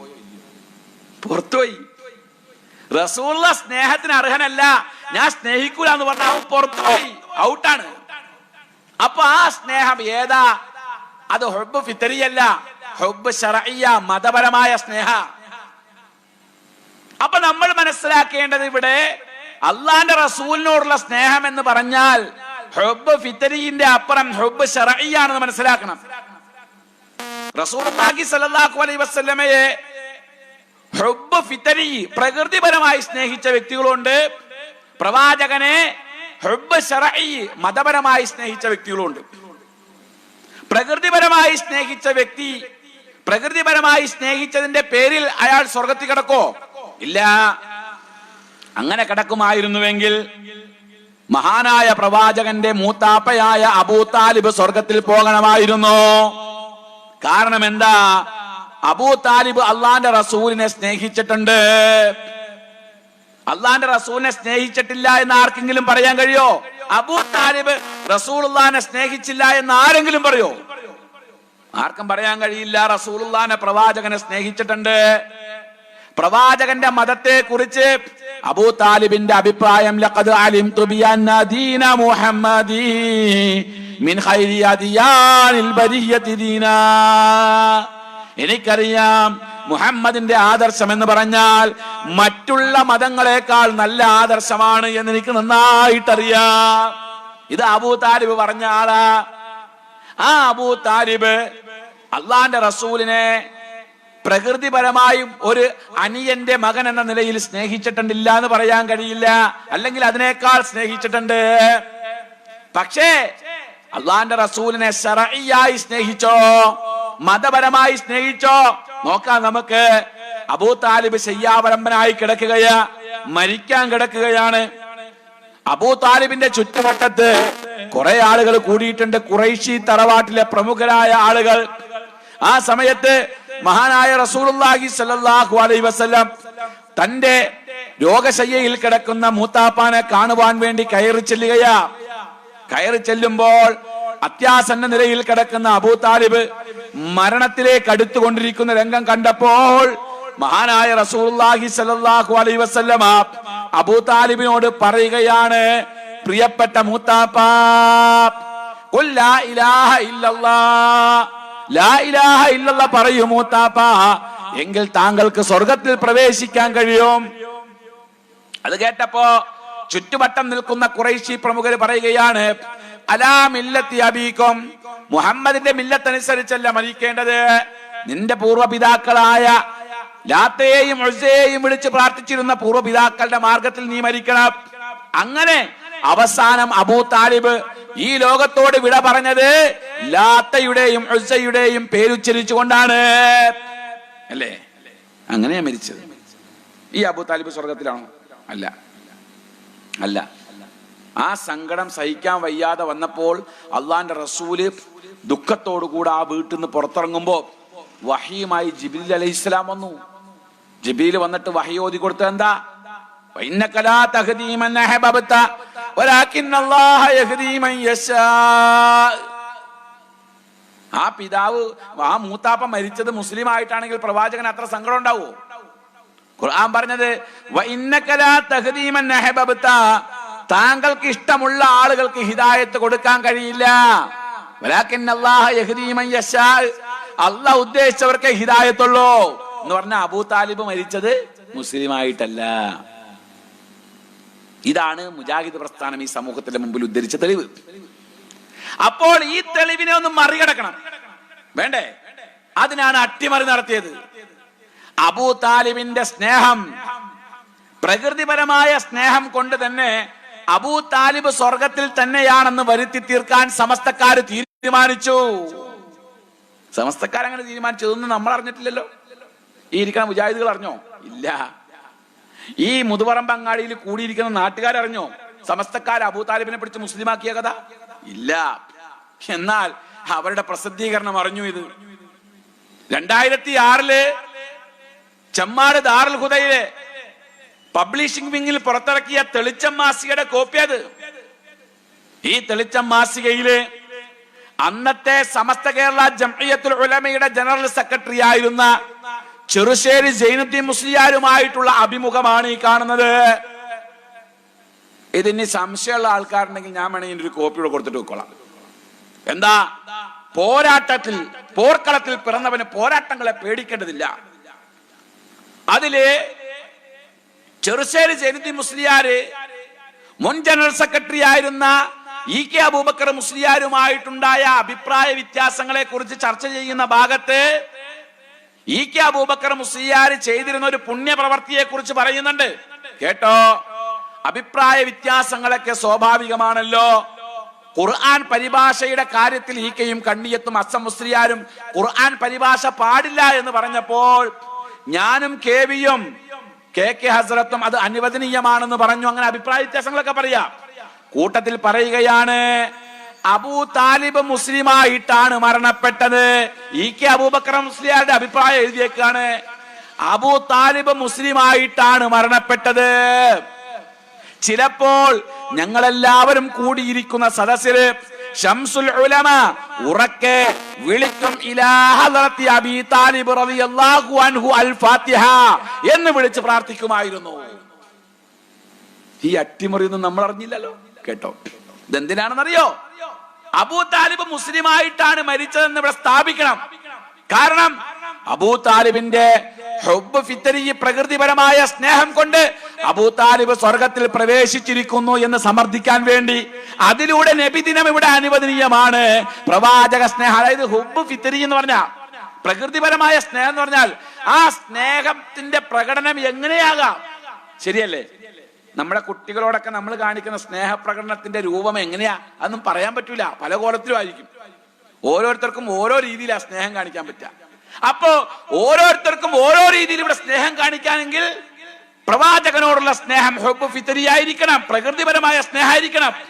ആ സ്നേഹം സ്ഥാപിക്കാൻ വേണ്ടി സമസ്തക്കാര് കൊണ്ടുപിടിച്ച് നടത്തിയ ശ്രമത്തിന്റെ ഭാഗമാണ് അബൂ താലിബ് കാഫിറായിട്ടാണ് മരിച്ചതെന്ന ഖുർആന്റെ പ്രഖ്യാപനത്തെ അട്ടിമറിച്ചത്. ഇങ്ങനെ എടുത്തു പറഞ്ഞാൽ എന്തോരുണ്ട്. എത്രയോ ഉദാഹരണങ്ങൾ ഇങ്ങനെ എടുത്തു പറയാൻ കഴിയും. ഇനിയിപ്പോ മഹാനായ അബ്ദുൽ ഖാദിർ ജീലാനി മുഹ്യിദ്ദീൻ ഷെയ്ഖിന്റെ ആണ്ട് നേർച്ച വരാൻ പോവുക അല്ലേ? ആ ആണ്ട് നേർച്ചയിൽ ഇനി ഇവിടെ എന്തെല്ലാം നടക്കും? ഖുത്ബിയ്യത്ത്, മുഹ്യിദ്ദീൻ ഷെയ്ഖിന്റെ പേരിൽ റാത്തീബ്, മൗലിദ് ഒക്കെ ഉണ്ടാകും. മുഹ്യിദ്ദീൻ ഷെയ്ഖിനെ ഈ സമൂഹത്തിന്റെ മുമ്പിൽ ചിത്രീകരിച്ചിരിക്കുന്നത് അദ്ദേഹം ഒരു പരിഷ്കർത്താവായ പണ്ഡിതൻ എന്ന നിലയിൽ തന്നെയാ. പക്ഷേ സമസ്തക്കാർ അത് അംഗീകരിക്കില്ല. സമസ്തക്കാർ പറയുന്നത് അള്ളാന്റെ റസൂല് കഴിഞ്ഞാൽ പിന്നെ ഈ ലോകത്ത് റസൂലിന് തുല്യമായിട്ട് വന്ന ആളാണ് മുഹ്യിദ്ദീൻ ഷെയ്ഖ് തന്നെയാ. 5-ാം നൂറ്റാണ്ടിലെ ഇതിഹാസമായിരുന്നു അദ്ദേഹം. അദ്ദേഹം തന്നെ അദ്ദേഹത്തിന്റെ പേരിൽ ഒരുപാട് കിതാബുകൾ ഇവിടെ ഇറക്കിയിട്ടുണ്ട്. മുഹ്യിദ്ദീൻ ഷെയ്ഖിന്റെ പേരിൽ ഒരുപാട് കിതാബുകൾ പലരും ഇവിടെ ഇറക്കിയിട്ടുണ്ട്. പക്ഷെ അദ്ദേഹത്തിന്റെ പേരിലുള്ള ഗ്രന്ഥങ്ങള് ഞാൻ മുമ്പ് വായിച്ച അൽ ഗുന്യാണ് ഒന്ന്. പിന്നെ ഫുതൂഹാത്തുൽ ഗൈബ് എന്ന പേരിൽ ചെറിയൊരു കൃതിയുണ്ട്. 76ഓളം പ്രസംഗങ്ങളെ സമാഹരിച്ച ഒരു കൃതിയാ. അദ്ദേഹത്തിന്റെ സാരോപദേശങ്ങൾ സമാഹരിച്ച ഫത്ഹുർ റബ്ബാനി. ഇതല്ലാത്ത വേറൊന്നും മുഹ്യിദ്ദീൻ ഷെയ്ഖിന്റെ അല്ല. ഖുത്ബിയ്യത്തൊക്കെ എന്ന് പറഞ്ഞാല് ഈ കായൽപട്ടണം സ്വദേശിയായ സദഖത്തുല്ലാഹിൽ കാഹിരി എന്ന് പറയുന്ന ഒരു മുസ്ലിയാർ എഴുതിയതാ. സദഖത്തുല്ലാഹിൽ കാഹിരി എന്ന് പറഞ്ഞ ആളെ കുറിച്ച് ആളുടെ മൈൻഡും അയാളുടെ ചിന്താഗതിയൊക്കെ അറിയണമെങ്കിൽ അയാളുടെ വാദം കേട്ടാ മതി. അയാളുടെ അരികിൽ പോയിട്ട് സദഖത്തുല്ലാഹിൽ കാഹിരിയെ കുറിച്ച് ഇവിടെ എഴുതി വെച്ചിട്ടുള്ളത്, അയാളുടെ അരികിൽ അന്ന് കുറെ ആൾക്കാർ മഴയില്ലാതെ വന്നപ്പോ പോയിട്ട് പറഞ്ഞു, ഷെയ്ഖെ മഴയില്ല എന്ന് പറഞ്ഞു. അപ്പൊ ഷെയ്ഖ് എന്ത് ചെയ്ത് ഒച്ചെടുത്ത് നേരെ മീക്കായിലിനോട് വരാൻ പറഞ്ഞു. മീക്കായിലും കൂടെ ഇറങ്ങി വന്നു. എന്താണ് പപ്പ വിളിച്ചതെന്ന് ചോദിച്ചു. ഇവിടെ നാട്ടുകാർക്ക് മഴയില്ല, വേഗം മഴ പെയ്ക്ക്. മീക്കായിൽ പേടിച്ച് വാലും മടക്കി ഓടി വേഗം മഴ അങ്ങോട്ട് പെയ്പ്പിച്ചു. ഇത് ഷെയ്ഖിനെ കുറിച്ച് സമസ്തക്കാരിവിടെ പഠിപ്പിക്കുന്ന ആശയ. ഏത്? സദഖത്തുല്ലാഹിൽ കാഹിരിയെ കുറിച്ച്. സദഖത്തുല്ലാഹിൽ കാഹിരിയല്ല, സദഖത്തുല്ലാഹിൽ കായലിയാണ്. കായൽപട്ടണം സ്വദേശി സദഖത്തുള്ളയാണ്. അത് പിന്നെ കാഹിരിയായി, കെയറോക്കാരനായി, അത് വേറെ കഥ.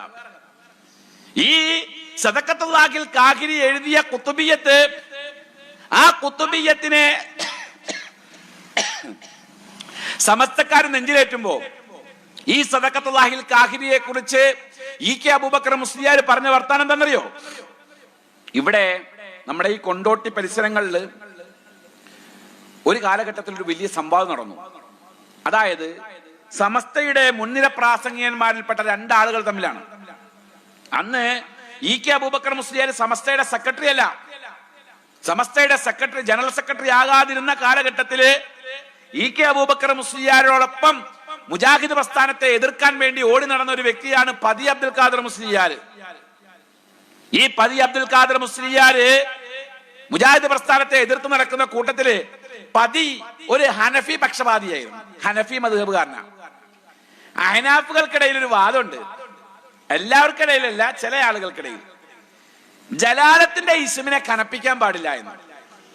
ജലാലത്തിന്റെ ഇസ്മ എന്ന് പറഞ്ഞാൽ അല്ലാ എന്നതിനെ അല്ലാ എന്ന് പറയരുത്, തെറ്റാ. അല്ല എന്നേ പറയാൻ പറ്റൂ, കാരണം 2 ലാമ് ചേർന്നാ വന്നിരിക്കുന്നത്, അതുകൊണ്ട് അല്ല എന്നേ പറയാൻ പാടുള്ളൂ.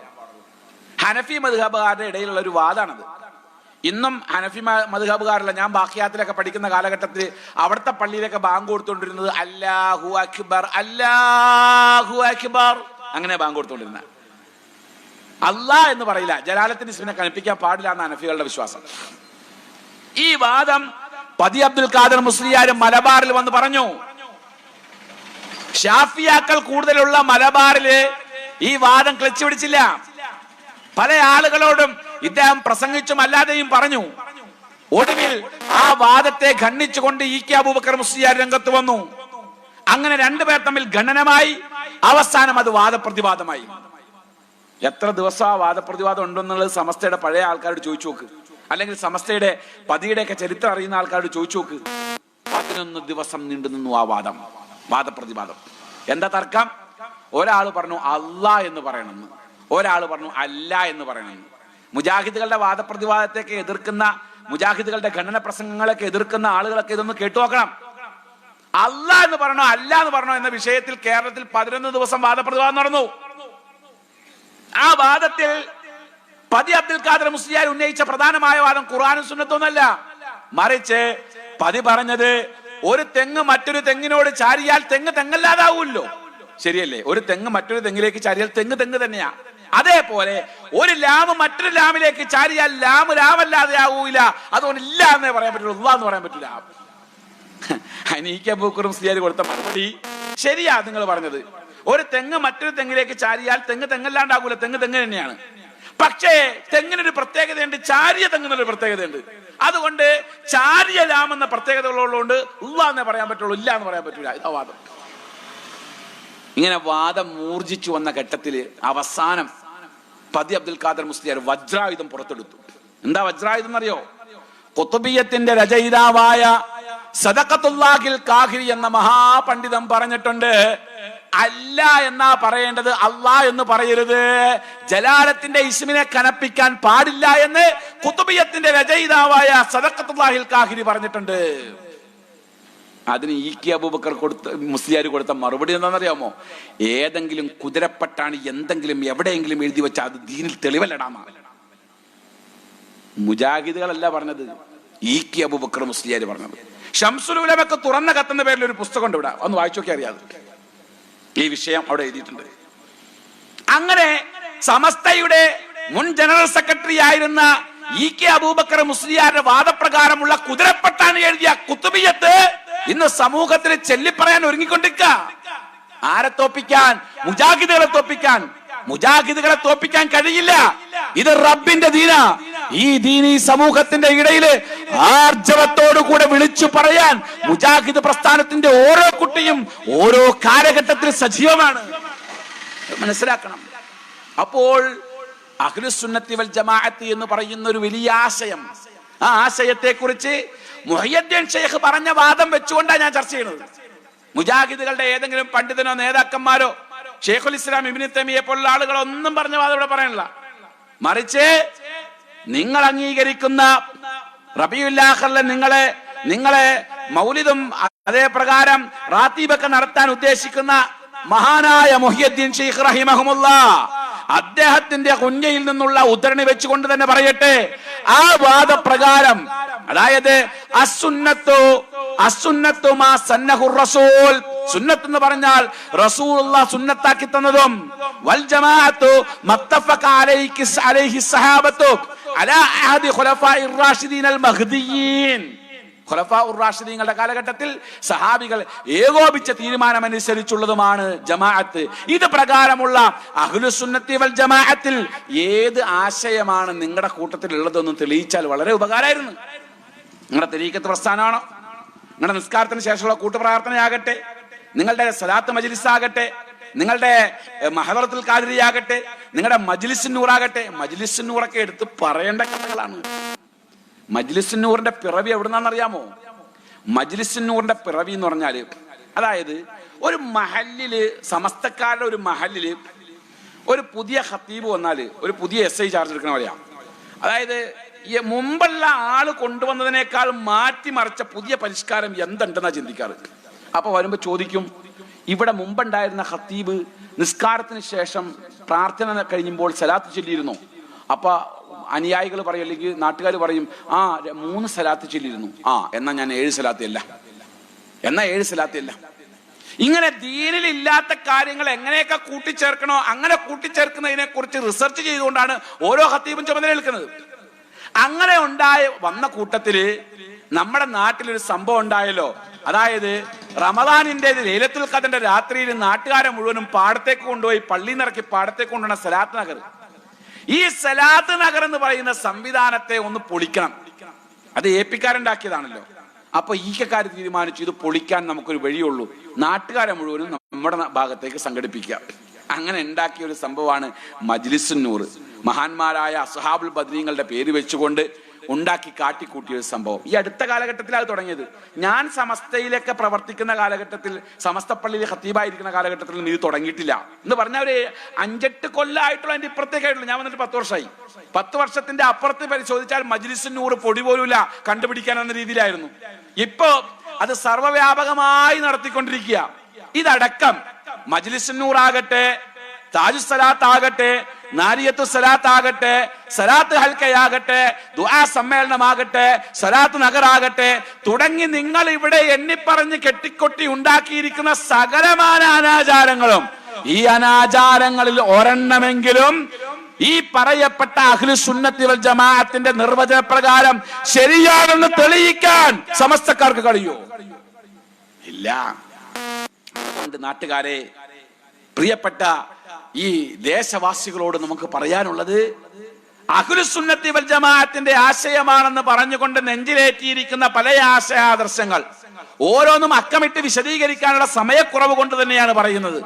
ആ പല ആശയാദർശങ്ങളും ഈ പറയപ്പെട്ട സൂഫീസത്തിന്റെ മറവിൽ, ത്വരീഖത്തിന്റെ മറവിൽ ഈ സമൂഹത്തെ പഠിപ്പിച്ചു കൊണ്ടിരിക്കുന്ന അപകടകരമായ ആശയങ്ങളാണ്. ആ ആശയങ്ങൾ ഈ സമൂഹത്തിന്റെ ഇടയിൽ പ്രചരിക്കുമ്പോൾ തീർച്ചയായും അതിനെ പ്രതികരിക്കാനും സത്യസന്ധമായി ഈ വിഷയത്തെ സമൂഹത്തിന്റെ മുമ്പിൽ പഠിപ്പിച്ചു കൊടുക്കാനുമുള്ള ആ വലിയ ഭാരിച്ച ഉത്തരവാദിത്തം, അതാണ് മുജാഹിദ് പ്രസ്ഥാനം ഈ സമൂഹത്തിന്റെ മുമ്പിൽ പഠിപ്പിച്ചു കൊണ്ടിരിക്കുന്നത് എന്ന് ഉണർത്തിക്കൊണ്ട്, ഈ പറഞ്ഞ വിഷയങ്ങളിൽ എവിടെയെങ്കിലും നിങ്ങൾക്ക് മനസ്സിനെ വേദനിപ്പിക്കാൻ പാകത്തിന് വല്ലതും വന്നു പോയിട്ടുണ്ട് എങ്കിൽ അതൊക്കെ അള്ളാന്റെ ദീൻ പറയുന്ന കൂട്ടത്തിൽ ഒന്ന് വിശദമായി പറഞ്ഞു വന്നപ്പോൾ ഉണ്ടായി പോയതാണ് എന്ന് മാത്രം കരുതി ദീനിന്റെ പേരിൽ അതൊക്കെ ഒന്ന് ക്ഷമിച്ച് സത്യമായി ഗ്രഹിച്ച് മനസ്സിലാക്കി പ്രവർത്തിക്കാൻ തയ്യാറാവുക. അതിന് റബ്ബ് തആല നമുക്ക് തൗഫീഖ് തന്ന് അനുഗ്രഹിക്കുമാറാകട്ടെ. ഈ പരിപാടി സംഘടിപ്പിച്ച സംഘാടകർക്കും ഇതിനായി പ്രവർത്തിച്ച ആളുകൾക്കും അല്ലാഹു തആല അർഹമായ പ്രതിഫലം കൊടുത്ത് അനുഗ്രഹിക്കുമാറാകട്ടെ. ദൂരദിക്കുകളിൽ നിന്ന് ഇതിനായിട്ട് എത്തിച്ചേർന്നിരിക്കുന്ന ആളുകൾ, ഈ പരിപാടി പല ഭാഗങ്ങളിൽ നിന്നും കേട്ട ആളുകൾ, അല്ലാഹു അവർക്കെല്ലാം സത്യമായി ഉൾക്കൊണ്ട് ജീവിക്കാനുള്ള തൗഫീഖ് കൊടുത്ത് അനുഗ്രഹിക്കുമാറാകട്ടെ. റബ്ബനാ ആതിനാ ഫിദ്ദുനിയാ ഹസനതൻ വഫിൽ ആഖിറതി ഹസനതൻ വഖിനാ അദാബന്നാർ. വആഖിറു ദഅവാനാ അനിൽ ഹംദുലില്ലാഹി റബ്ബിൽ ആലമീൻ. അസ്സലാമു അലൈക്കും വറഹ്മത്തുള്ളാഹി.